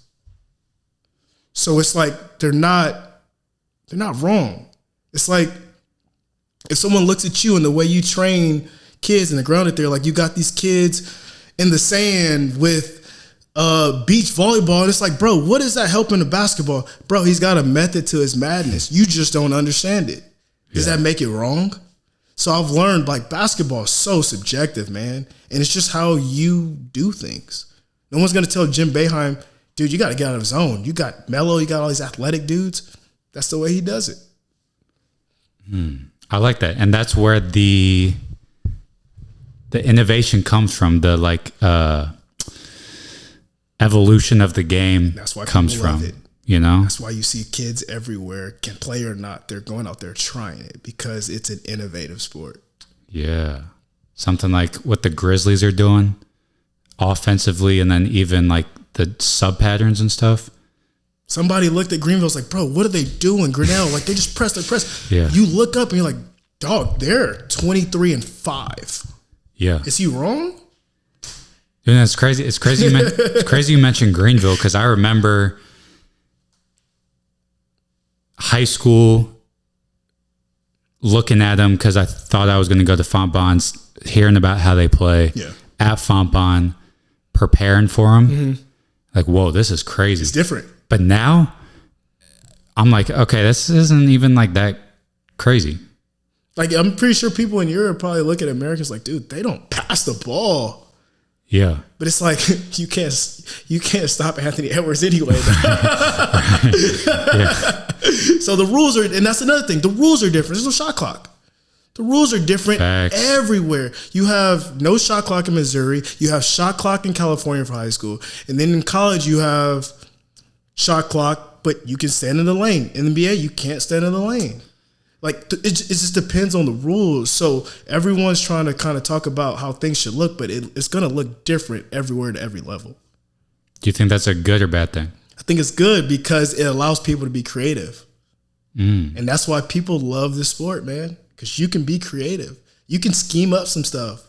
That's where I think analytics really came in. They were like, this dude shoots 30% or 25%. He shouldn't be shooting threes. In the 90s, it was like, bro, if you're open, shoot, right? Or don't shoot, right? But now there's somebody saying like, he statistically should never shoot in from the left slot, but he should only shoot from the left corner because people are kind of coming in and being creative with these things. That PJ Tucker spot up in that corner. Yeah, that's interesting. And so, okay, I wanted to circle back because you had mentioned this idea of like, you were saying like you had the bag, you were scoring, doing all this, but then if you're a college coach, do you remember how you worded that? It was something along the lines of like, yeah, you can score, but what else can you do? I was like, and I was a big Chris Paul person, man. And like, again, I told you the game was kind of changing as I was playing. Like the top players in my class were like Austin Rivers, Anthony Davis. And if you look at Marcus Teague, if you look at all the guards, they could score the ball in high school. Like, I'm still like, I'm going to cross you, and I could probably shoot this floater layup, but if I see Mal open, I'm going to dump it. So I'm still a 18, 20, and 10 guy, where these dudes are, like, breaking, like this dude had, Austin, he had 35. This dude had, it's like, oh, the scoring guard started to come around. You get what I'm saying? Yes. Okay. Austin Rivers, one of the best mixtapes, by the way. Ever. And then you had related that somehow to college coaching. Yes. So colleges, when you get in college, it's just a different game because there's more like scouting reports. There's more like, okay, like this big doesn't hedge well, so we're ball screen. Like there's more things that you have to be able to go to in college. You get what I'm saying? Because the coaches are better, and so they lock in on the smallest details, chinks in the armor. Whereas, like in high school, you know how it is. If a dude can't guard you, I'm just going. Okay. I'm just going. And there's in high school, there's just sometimes the guys are just, there's just nothing you can do to really stop him. Like what was the guy that you played with that went to Texas? Courtney. You just can't stop him. Yeah. And then as good as he was, right? He played Darius Garland, right? Yeah, 40 piece. You just can't stop these guys. But when you get to college, there's these gaps and there's this like, dude, like we'd play like Rose Holman and Wash U, and I'd like watch a little film. I'm like, man, I'm going by this dude. I would cross this dude so bad, Mal, but I'm like, wow, this dude's right here in the gap. I gotta get off the rock. Like I'm thinking score, and now my pass is getting deflected. You know what I mean? Yeah. So like learning how to play in other ways. Like, okay, you're good, but you can also shoot too. Like, cool, boom. Throw it, get it back. Get the defense shifting. Like everything, because I'm a point guard. Everything doesn't have to be come down and boom, boom, break down and make a play, because you're not going to do that in college. Off the rip, it's very hard to do. To just break somebody down with no passes, no nothing. Because the talent level is just up a notch from high school? The talent level and the details of how every team is different. So you may learn, like some team may play like a Pac-Man where it's like very gapped, right? You may play a team where they peel and switch. So like while I thought I was learning how to just attack these gaps in a Pac-Man, the next team I play is like a peel switch. I'm like, dude, like these are different. Everybody's doing something different. Then you figured that out. The next team is playing a 3-2 zone. So it's like you gotta kind of like figure out how to diversify yourself as a guard. You know what I'm saying? Yeah. Because, like, what do you do when what you're best at almost isn't accessible? Because when you're in college, if you're a wing and you can shoot, you're like, dude, pass the ball. I get it. You can beat them off the dribble, but, like, we're not getting anything out of that. You get what I'm saying? Not getting anything out of him beating his man off. He's beating his man. He may even get a shot, and this is a hard one. Like, he's beating his man. He's even getting his pull-up off. But he's not scoring it every time. And there's 4 other dudes that are playing defense, sprinting, doing everything, but we don't touch it. Whereas in high school, that happens. If there's somebody that's really good, you might not touch the ball. You might touch the ball for a while. And it happened. Like, a coach might be, he may not say nothing to another guy. You know what I mean? When you're in college, the ball is energy. Even if you don't shoot it, like you as a big man that runs up and down the floor, I'm getting every rebound. Dog, you're like, I don't care if I shoot it. I need to be involved. Can I set a screen and be a part of the, you know what I mean? Yeah. So understanding that, it wasn't taught to me in high school. Okay. Yes. Top 5 worst feelings as a rim running big man. I would get upset when I would bust my ass like boxing out, rebound, rim run, and then rim run down to like the charge circle, and then make my way all the way back up to the 3 to set a screen. Which I think this is selfish. I would get pissed when I would do all of that work to come set a screen just for you to like reject it and blow by, which I think is selfish looking back on it, because my presence probably helped him beat him. Absolutely. But in my mind at the time, I was like, damn, you're not even like, fuck am I going up here for? Right. Absolutely. I wish there was a stat called hockey assists. Yeah. And because, again, yes, you've developed mentally, but you're still 19, 20 years old. You don't understand that, dude, that can get you paid. Right. But if there was such thing as like Mal's got 25 hockey assists today. Dude, what is that? He didn't score. He didn't even pass the ball to somebody, but he got the rebound. He ran all the way to the rim, made the defense collapse, right? Ball gets swung, comes back. Now everybody's spread out. Mal comes back to the screen. Our point guard didn't even use it, but he got a layup. And you're like, that was all because of Mal. But that's not acknowledged in basketball. Yeah. Hockey assist, I think of like screen on the wing, roll, ball handler throws it to like a pass to a pass. Right. I was there with that. I was like, okay. I remember I learned what hockey assist was maybe like 7 or 8 years ago, but I was like, but what about the dudes like that do that? Yeah. Is that not an assist? Yeah. Draymond had a quote like that. He was like, every time I set a good screen in my head, like it's an assist. And he has to tell himself that because no one's going to applaud that. And it doesn't show up in the stat sheet. But you know who notices that? College coaches, NBA teams that are like, we need that. Yeah. And so the way I think about it is high school, you'll get, the best teams probably have a solid starting 5 or whatever, maybe a couple guys off the bench. A lot of times though, like the talent is sort of watered down, kids, maybe basketball isn't their main sport, or they just, whatever. So then because of that, Michael Porter at Tolton, hell yeah, give him the ball. Like that's where you get the advantage is because the talent gap is just so crazy. Yeah. The way I have looked at it is once you get to college, not everyone makes it to college. It's sort of the best of the best in a way. And so then the playing field is sort of level.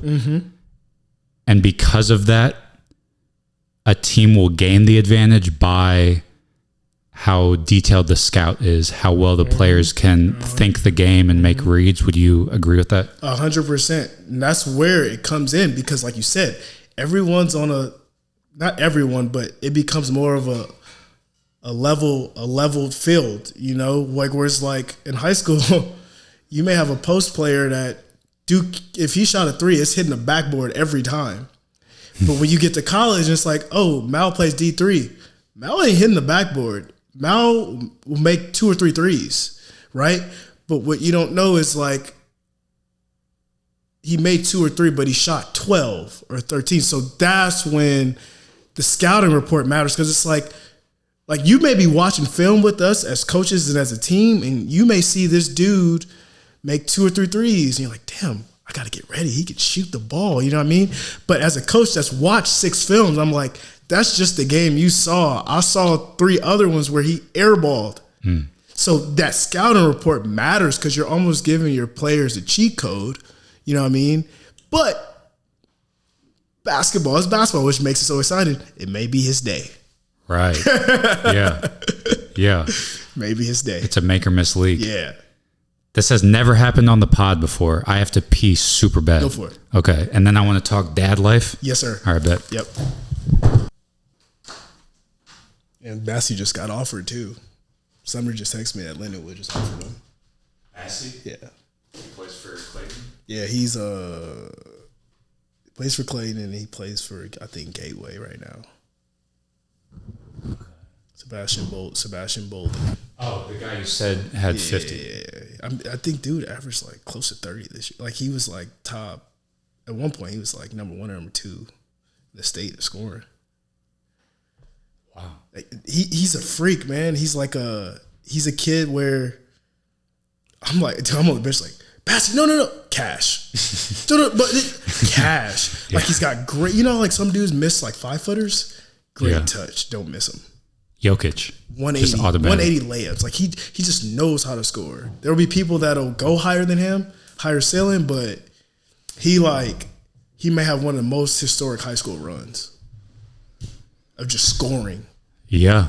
Just scoring. If you're averaging 30. Yes. Sheesh. Yeah. And if he's getting Lindenwood, I mean that's he's got a lot of interest right now. Okay. He's gonna be a senior? He's gonna be a senior. Yeah. Okay. Yeah. Nice. Okay, so you're a dad now. Yeah. Yeah. Which I think is pretty cool. Yeah, we talked about this before we press record. I've heard people talk about how that just completely does a 180 on your outlook on life. Like it's no longer about you. Like you're responsible for another breathing human being, So I'm just interested to hear your perspective, how that's changed your outlook on life, what the journey has been like so far. I'm gonna be honest with you, man. I just got the coolest wife. Type. Like my wife is the coolest, man. Like I don't know how I could do any of it. Like she was with me the whole journey in Calabasas and all that. She went to Webster. University? Went to Webster University. She just got put in the Hall of Fame. She's pretty good. Nice. I don't know how I could hoops? Nice. I don't know. She went to Clayton High School. Where's that? Civic Memorial in Bethalto. Oh, okay. But Caden's high school. Yeah, Gotcha. I don't know if I could do it without her, man. Like watching my kid, being a guy that's really heavy into psychology and stuff like that. I see myself as a child with him. I start to look and think about how I shape the world and what it is to be and how he doesn't know anything. Like everything that he knows has kind of came from us or what we expose him to. Yeah. Like last night, he's too. He just decided I'm gonna wake them up every 20 minutes. So like while I thought I was gonna wake up to go work out at 6 a.m., nope. No. Me and my wife just been tag teaming, your turn. And I'm in the bed with my wife, like, dude, he is crying. He is standing up, dude. Like, we got to go get him. Like, Mal, I'm literally like frustrated. Like, I'm not sleeping. But when you walk through his room door and you watch him reach up for you, bro, it's all gone. It's like, man, I love this dude, man. Like, he's just the coolest dude ever, man. Like, but it has shifted my perspective on just what's most important in life. Like, making sure that this dude understands how to navigate through this world, which can be real tricky. And I think that relates very well to something you mentioned. Like the kid's outlook is basically just you and wife and what you guys expose them to. Mm-hmm. And I've thought a lot about that. I heard a mentor of mine talks about how like sheltering your kids is looked at as a bad thing. Mm-hmm. But he's like, damn right, I'm gonna shelter them. I'm gonna shelter them from this like whatever like each person cares about not exposing their kids to. Yeah. I've thought about that a lot, man. Is there like pressure might be the right word? Like how careful, I guess, are you with what he gets exposed to? If that makes sense. Well, coming from my experience and my upbringing, I was exposed to everything.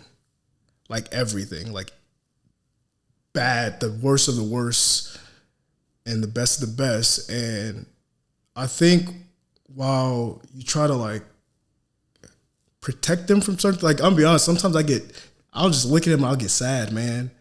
So I'll be like, I know what I gotta endure as an adult, and I'm like, he's gonna be an adult one day. Dang, yeah. And I can't, you know what I'm saying? Wow. And having a father that just passed recently, I can now understand everything he was trying to get across to me, and he was just trying to prepare me for this world. And that's why I feel like I'm partially equipped for it now because of him. So I think like with my kid, I don't try to hide anything from him. I try to teach him.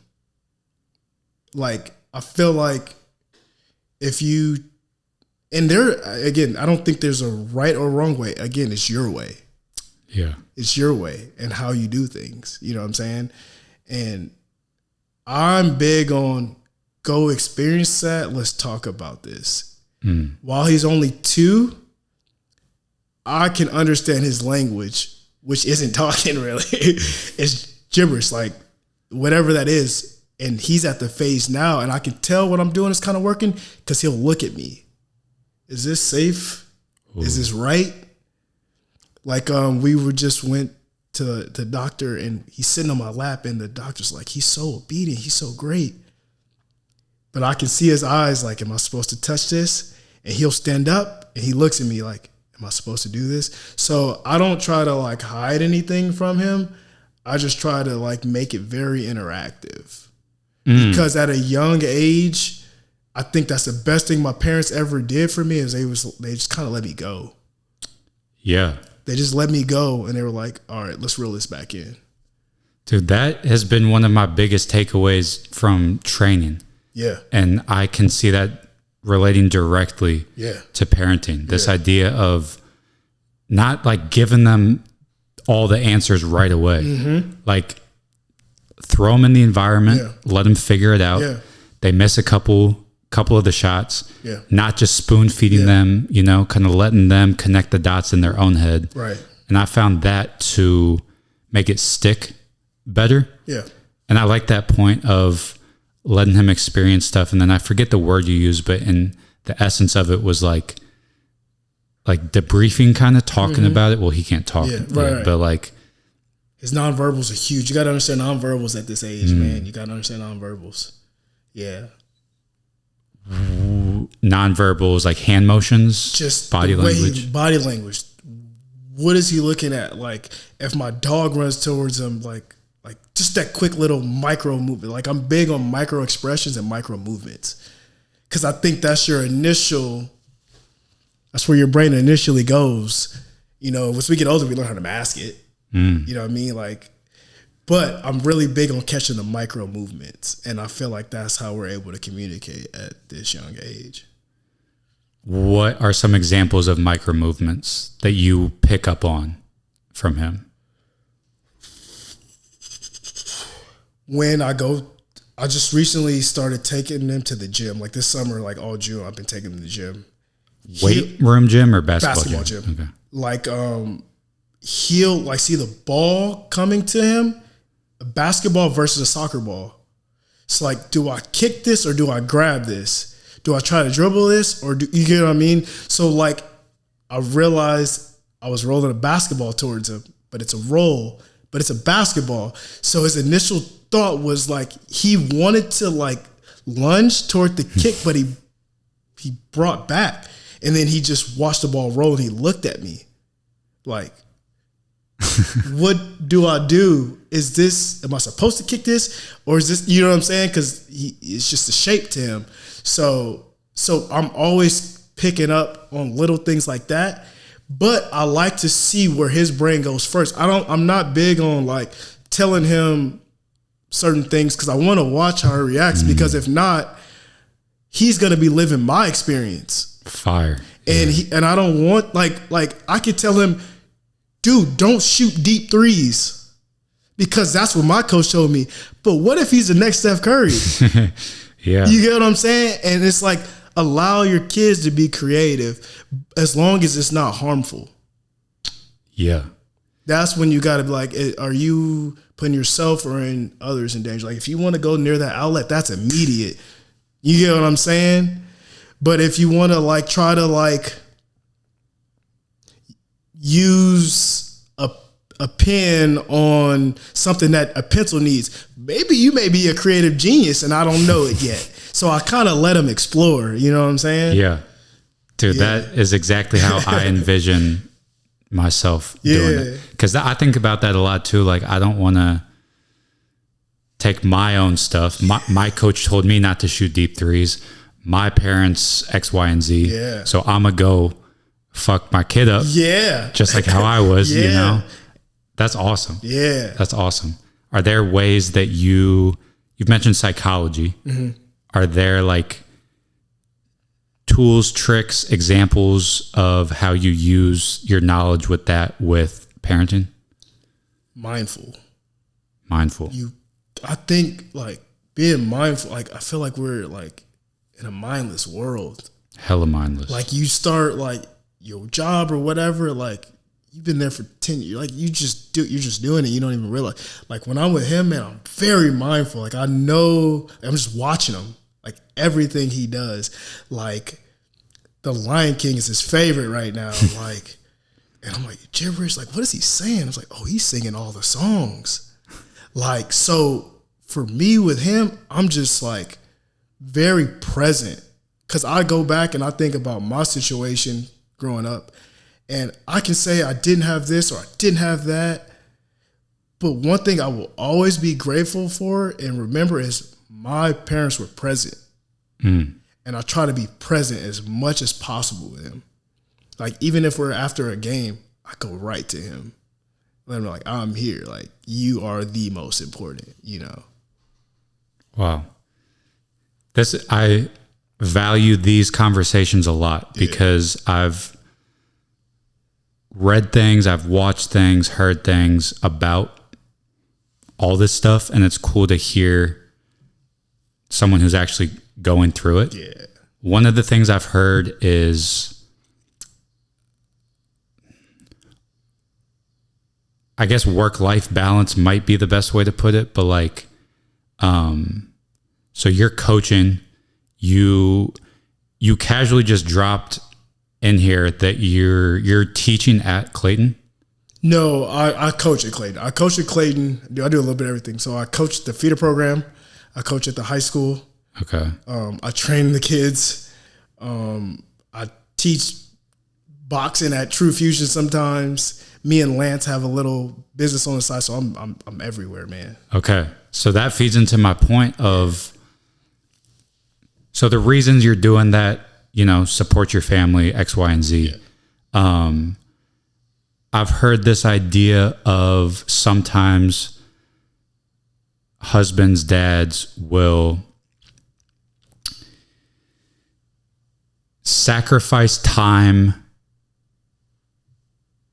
for their job, passion, whatever it is, in order to spend more time with their family. Mm-hmm. But in doing so, mentally, you're not that mindful when you're with the family because you feel, maybe you feel you were obligated to cut that meeting or whatever it is to be with them. So then you're not as fully present. So then your essence or whatever is like watered down. Quality versus quantity of time with them. What's your experience been like with that? You're not perfect. You will have days that, as much as you want to be mindful, you just lost at the buzzer. You had an argument with a parent and you got to come home And I will be very honest and open. I've become a lot more vulnerable as I've had a kid. Now, I may come in the house now, go right to my room and cry for 5 minutes and then come back downstairs. Love that. And I won't cry because of the loss or the argument.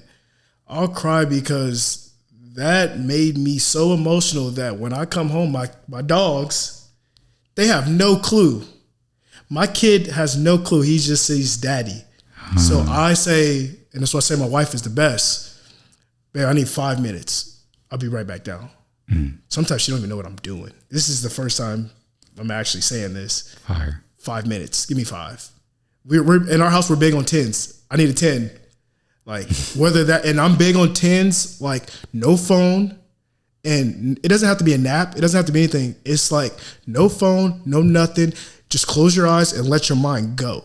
Yeah. Because I think people know what meditation is and they think it has to look a certain way.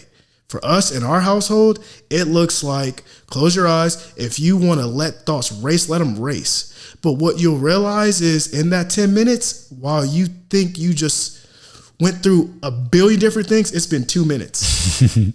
So then I'm like, whoa, my life is slowing down. Now I can be present for my family. Yeah. That's a big one that I want to instill in my kids. Mindfulness, that hard idea of observing your thoughts. Yeah. That you're not your thoughts. Your thoughts are just random shit you saw on Twitter. Yep. They're not your thoughts. Yeah, exactly. They're not yours. He's going to be having thoughts of like the Lion King is the seed and then stuff like sprouted from there. So I'm big on that, is trying to find a way to like illustrate that or have that like be embodied, that you're not your thoughts. I think that's cool that that's just kind of what you do in the house. Like, for sure. I need 10, go. Yeah. You know? And that's what I said. My wife is the best. She may have been with him for 4 or 5 hours. And I get home and she's like, like, all right, he's here. I get a break. But I'm like, man, I need 5, 10. No hassle, no nothing. Okay, babe. Like, I don't know, Mal, if I could do it without her. Because she's the opposite of me with just patience and everything's going to be all right.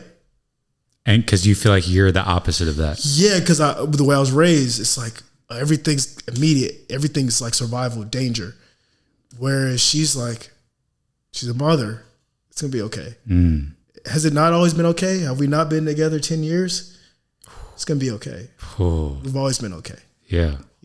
So she'll talk you off that ledge. Yeah, she don't talk me off the ledge though. You know what she does? She just lets me be me and her actions. She's gentle when she needs to be, and she's tough when she needs to be. If I kind of come in there like, babe, I'm not sure if I should do this, why not?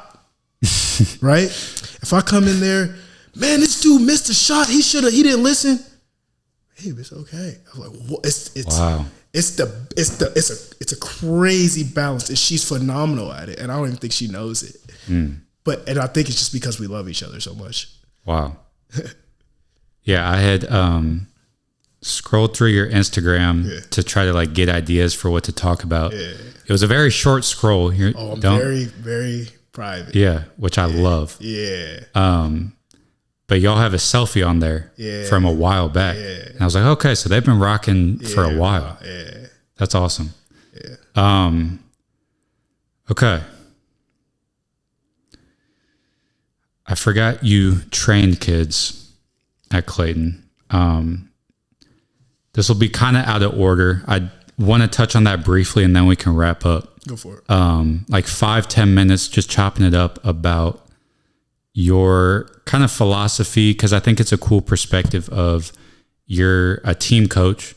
So you understand the players' roles within the offense. And then you can also put a new pair of glasses on and look at stuff through the skills training lens. Talk about your philosophy with training just as a whole.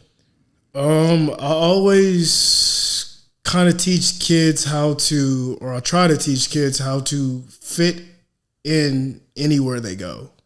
So if you're going to play in a setting where everybody's dribbling 2 times and getting off of it, you can play in there.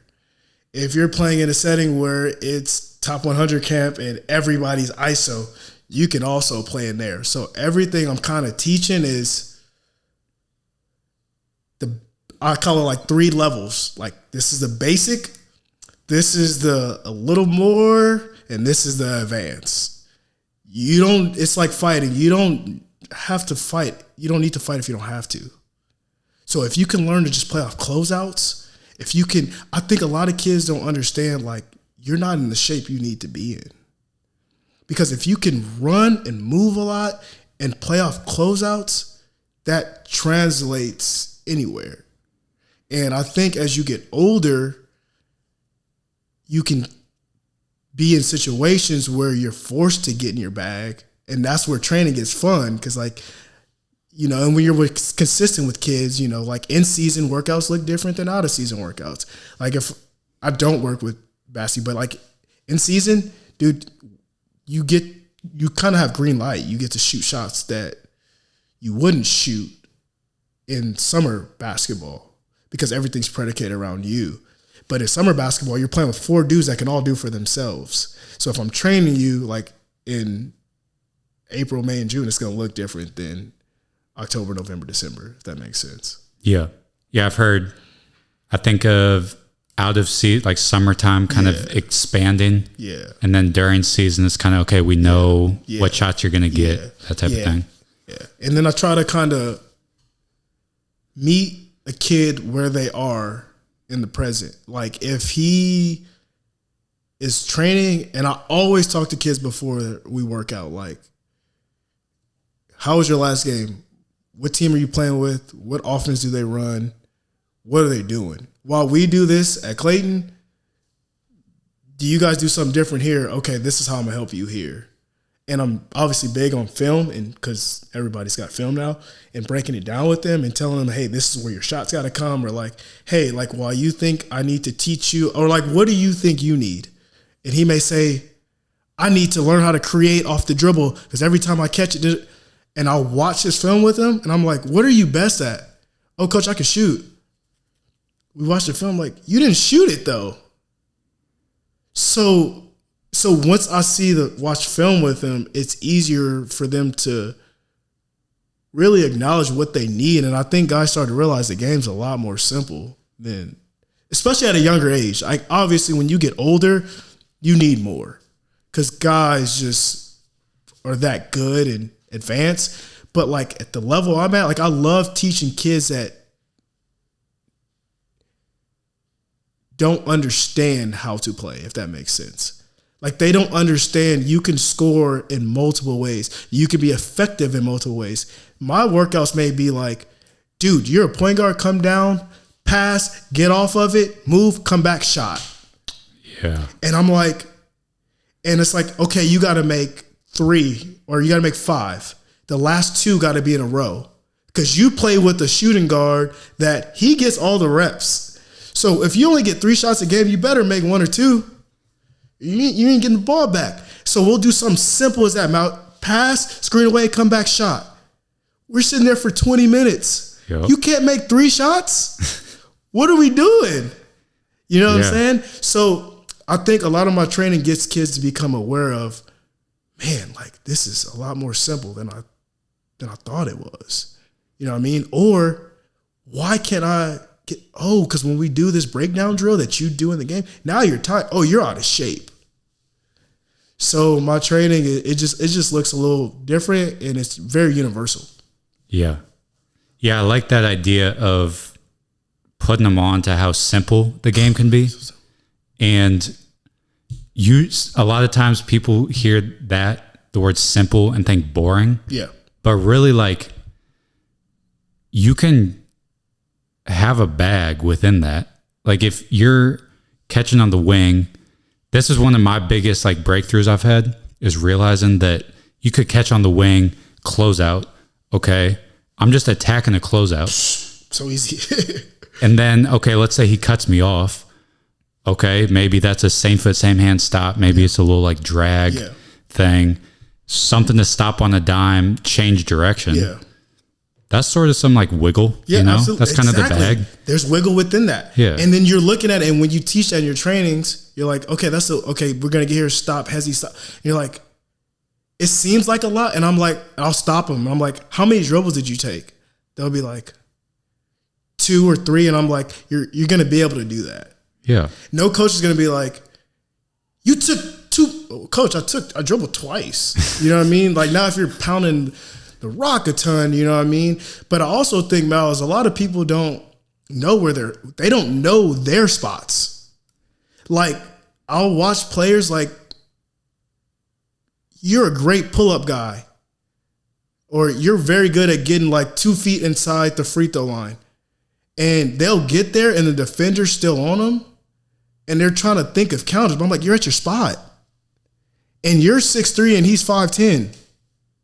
Shoot the ball. You got to pull up, shoot the ball. So I think like a lot of people don't know what their spot. They don't know what they're good at. They're just trying stuff. So I try to bring awareness like to the analytics. Dude, you made 12 pull-ups, 12 out of 16 going left. That's your spot. Why are we trying to get there, back dribble 2 times, hezzy, and then go back right? You're already there. Yeah. Like we have a player like that right now. His name's Demarion. He's another Division I guy. He's a 6'6" guy, but he's a guard. So everybody guarding him is 3 or 4 inches shorter than him. I was like, do you ever see people play great defense on KD? He's like, yeah. But he's at his spot and he's just shooting over you. Yeah. And I was like, it's that simple. Yeah. Go work on that, you know? That's something I wanted to mention earlier. We were talking about like mixtapes and all that. Yeah. And you were talking about how the clips in a mixtape, like that's just 2 of like 10 games or whatever. And that's like times 100 now. I feel like you see short form content, you see a little 5-second clip of Kyrie, bop, bop, bop, bop, bop. Yeah. And then if the majority of the way you consume basketball is through those clips, it's a problem. You look at that and be like, oh, that's how you score. That's how you get buckets. Yes. Okay, let me go. Yeah. I don't know. But then to that point, if you sit down, let's take that same game and watch the other 15 field goal attempts he had. Yeah. It's probably catch and shoots. It's probably that left-handed pull-up. Someone tried to change it though. I think it was around the time you were getting ready to go to college. What? There was, I don't know who it was. There were people that would do it. They would actually show 25-minute games on YouTube. But the problem is people don't have the patience to watch all 25 minutes. And you'll see in those 25 minutes while Mario McKinney had a couple highlights, you also watched him dribble off his foot or something. You know what I'm saying?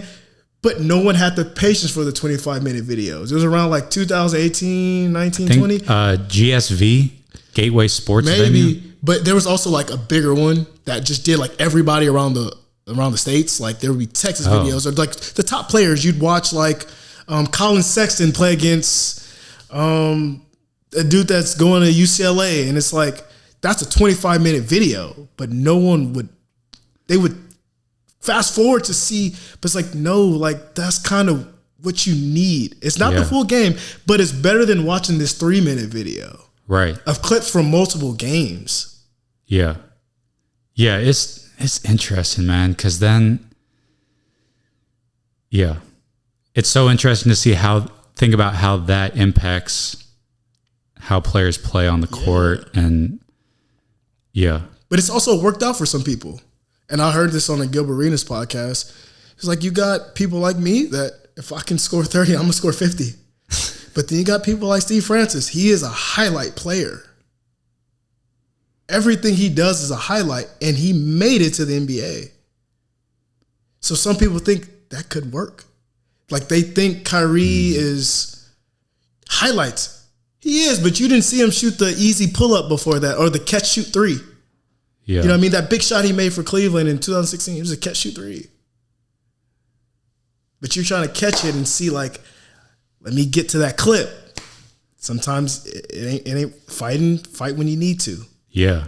Don't fight if you don't have to. That's another analogy I've heard is boxers, like a boxer doesn't throw their knockout punch every single time. Jabbing you to death. Right. You would know a true fusion jabbing you to product, death. you know? Jabbing you to death. I'm gonna shoot these catch and shoots, one dribble pull up, and then every now and then I'm gonna throw that knockout punch when I need to. Because it's fun. Yeah. It's fun. It's fun to, like, there's gonna be times like, Mal, go real quick, go, ISO, go. You're gonna have plenty of those in the game, right? Or you're gonna have times for that in the game. But like, and when that comes, be ready for it, but understand, like, most of the game isn't that. Yeah. Yeah.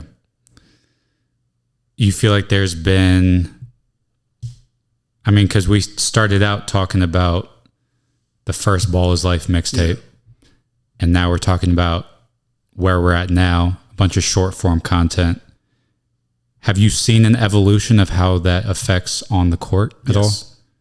Because, and this, I don't coach AAU basketball. I won't do it. I coached for a summer, and I won't do it. Because while some kids know it's wrong, their peers are sitting there, and we all know when you're a teenager, peer pressure, what that can do to you.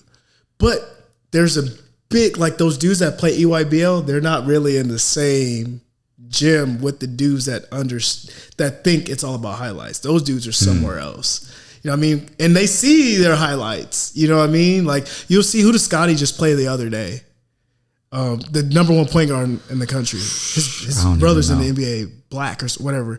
But you're watching these clips and you see his highlights, but like those dudes, they don't play like that all game, man. Like it's somewhere different. So I think like it can affect certain cultures because you know EYBL is different than the Puma circuit. And that Puma circuit is different than the new. So the level of competition is different everywhere. So I would say like when you're in the top competition, you don't really, those highlights, they happen because those dudes are so good. I mean, like you're like, oh, he got dunked on. He did, but you know, as a big man, I did my job. I rotated over and I have to try to block it. But the kids think like I need to try to go get a 40-inch vertical. So it just happens. Yeah. You know what I'm saying? Whereas like sometimes basketball can get watered down at the AAU level, and you'll see like all those kids are trying to create highlights, and it's like you guys are so far off. Yeah, yeah, just missing the point. You're missing the point. Yeah, you're missing the point, and you're trying to get to college from high school, but they don't play like that in college. So it's like, watch college basketball. And I asked so many high school kids, no, I don't watch college basketball. But that's where you're trying to go. Are you not watching that? I was the same way though, I'll be honest. I watched didn't watch it. Pretty much no college. I just watched, but when I did watch college, but I didn't know what I was watching. I was watching Johnny Flynn get busy. But I didn't know, like, dog, he's running some stuff. And why is he getting so busy? I'm like, dog, every time he get the ball, he's getting busy. I'm like, he also sat in the 2-3 zone. Right. But then you watch somebody else like Kemba Walker. Like, bro, he's got to play defense too at UConn in the Big East. You know what I'm saying? Like, so when he does, it's different. So, like, you got to really watch where you're trying to go. Like, if you're a guy that you want to go play you think you're good in high school and you want to go play overseas or you want to go try to do something different, like, cool, go try to be whatever, you know what I mean? But if you're trying to go to college, like, watch college. Yeah. Watch where you're trying to go. Yeah, I like that. And that goes back to something you mentioned earlier, like all the rules are different at every level, so that totally affects. Dude, I was coaching one of my 7th or 8th graders, and I was like, get in the lane. The ball's in the corner, your man's in the corner, get under the basket. For like 3 or 4 games, I was like, why won't you get under the basket? He said, Coach, that's defense of 3 seconds. I said, where did you learn that? 2K. So that's the NBA, man. You're in 7th or 8th grade. Like, you can get in the lane. So, like, yes, there's so many forms of basketball. Like, it's basketball, but it's different everywhere. You know, you can hit the ball off the rim in Europe. Right. You can't do that. You know what I mean? Like, if you go to Europe and somebody's layup is rolling around and you don't try to hit off the rim, the coach is going to be like, what are you doing? Yeah. You get what I'm saying? And you'll get yelled at, get subbed, and so you got to kind of research and know where you're trying to go. Yeah. Yeah. That's cool, man. once we talk hoops, I can get to flowing. We can go all day. Sure. How we normally end is, so one, any last message you want to leave the people with. Could be words of wisdom, could be like a theme that you feel like you've touched on a couple of times that you just want to like hit home again. Really, anything goes. The floor is yours. Anything you want to speak on. And then two, usually it's plug away anything. I don't know if you want to plug the Instagram. Maybe it's a ClaytonGreyhounds.com/MBB schedule. Yeah. You know, but so one, any last message you want to leave the people with, and then two, promote, plug, anything you want. Just don't be afraid. You'll be shocked at the feedback you'll get when you are trying to be your truest self. You're trying to just be honest, because at the end of the day, you're the person that's got to live with that. And understand there's another side to everything. While you think that if I do something, I'm going to get this negative feedback so it makes you not want to do it, there's also somebody that's going to give you positive feedback on it. So if you're like, I don't want to become a rapper because everybody in my city is going to think I'm trash, right? Somebody in another state may think you're the best. So you're not going to rap, or you're not going to give yourself a chance. Like, I think we're in a time where people trying isn't enough. Like, try. And then just learn from that. Everything's a lesson. And I think we all get tired, because sometimes you get tired. You're like, when are the lessons going to stop? They don't. And it's just how you perceive everything. And don't think that your thoughts are wrong. Like, life is perception and how you view it. Everybody doesn't view it the same way you do. So be open to understanding and welcoming other ideas, because it's only going to further your knowledge about people in just this world, because this world can get heavy at times. And I think what helps us move around is love. And when you understand that I'm going to let you be you, and I'm going to let me be me, and I'm going to try to be understanding, we'll be better off. And ask questions, man. It's okay to ask. If you don't know, it's okay. Everybody's good at something, and everybody's good at something else. So while you think you're good at something, the other person's better or just as good as something else. You don't know everything, and that's okay. That's why we're here. So be free out there. Don't be afraid of failure. Don't be afraid. I love that. Okay, plug away anything you want. I don't know. What is it? CHS basketball. my Instagram is youngcal_24. I don't really get on it, but I'll probably get on it here once I have my second kid and life can slow down. I just felt like I needed a break from it because I was going on it a lot. Yeah. And it was in the time when my kid was 1. So I was like, something needed to change. And like you said earlier, a lot of your thoughts aren't your thoughts. So I had to get off. And I've been off of it for like a year now. Dude, I've posted a couple things before mentioning this type of stuff, but I was going on Instagram, I was spamming it. And then it just got to the point where it felt like unhealthy. Yeah, it was just like, it was like a guest knocking on my door. Yeah. And like, I didn't even want him to come in. There you go. But I'm just letting him in. And every time. And you're the one doing it. Right. Yeah. And I would say them, like, when I'm the most mentally locked in, tapped in, feeling the good vibes, it's when I'm not on there. Yeah. And it's not to say social media is bad. Some people, it works for them. And however they use it, it's work or connecting or however. But for some people, if it consumes you in a negative way, don't be afraid to step out of the norm, because it is the norm now. Like, some people don't even text. They swipe up on your story. Yeah. Or they DM you. But it's like, call me old school, but I grew up where there wasn't really that. So like, I'm like, You texted me to this podcast. You didn't reach out to me through DM. In today's era, that would be normal to DM me. Like, yo, you want to get on the pod? You text me. So, like, I'm trying to be, like, old school in a new world, if that makes sense. Yeah. Yeah. I think I've heard people talk about how that's kind of making a comeback. Like, it is. The pendulum is kind of swung. So much algorithm, so much glued to the phone. People are kind of starting to appreciate. Yeah, the simplicity. Yes. Yeah. Yes. I'm very much the same way. So in about 5 or 10 years, when I'm a top charting Billboard rapper. Remember, I told you to keep going, remember? It's this reason right here. I told you keep going. Dude, so that was a joke because you mentioned rapping. But yes, that's a major thing. You've shown love from the jump. You were looking at me when I told you. You were like, bro, what? Why is he telling me to keep going? I was like, bro, keep going. Just keep going. I remember, like, you're a chill, mellow dude, and you looked at me and you were like, with your eyes open, like why did he say that right now? Like, I don't know what you were going through in your life at that time, but you just came to the gym, and I was like, bro, keep going. You onto something. Just keep going. Just keep going.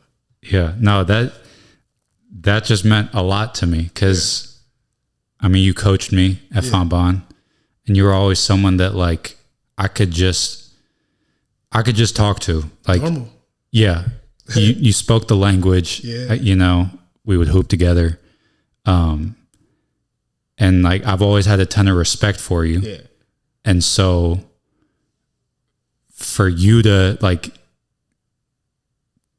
speak on that and give me flowers in a way and, like, say, give me those words, like, that hit. You were just starting out, man. Yeah. You started trying to find gems, and you was like, I could tell you were trying to do what you thought training should look like, but you started to slowly move into Mal's way. And I was like, I see you. They may not understand it, but bro, you own us something. Keep going. And I think that's part of why it meant so much is because it's easy. Like, you could go tell Drew Hanlon right now, hey, keep going. You got this. Easy. Yeah. Like, yeah, no shit. You know? Yeah. But, like, yeah, the fact that you saw, and I don't have it all figured out yet, but like, you saw the potential, you saw where it was going. Yeah. And I think that's why it meant a lot. For sure. Yeah.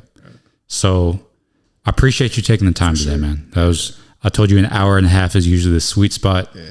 This is going on 2.5. Oh, it's 2.5? Yeah. Oh man. These are my favorite episodes. Bro, this has been therapy for me though. Same.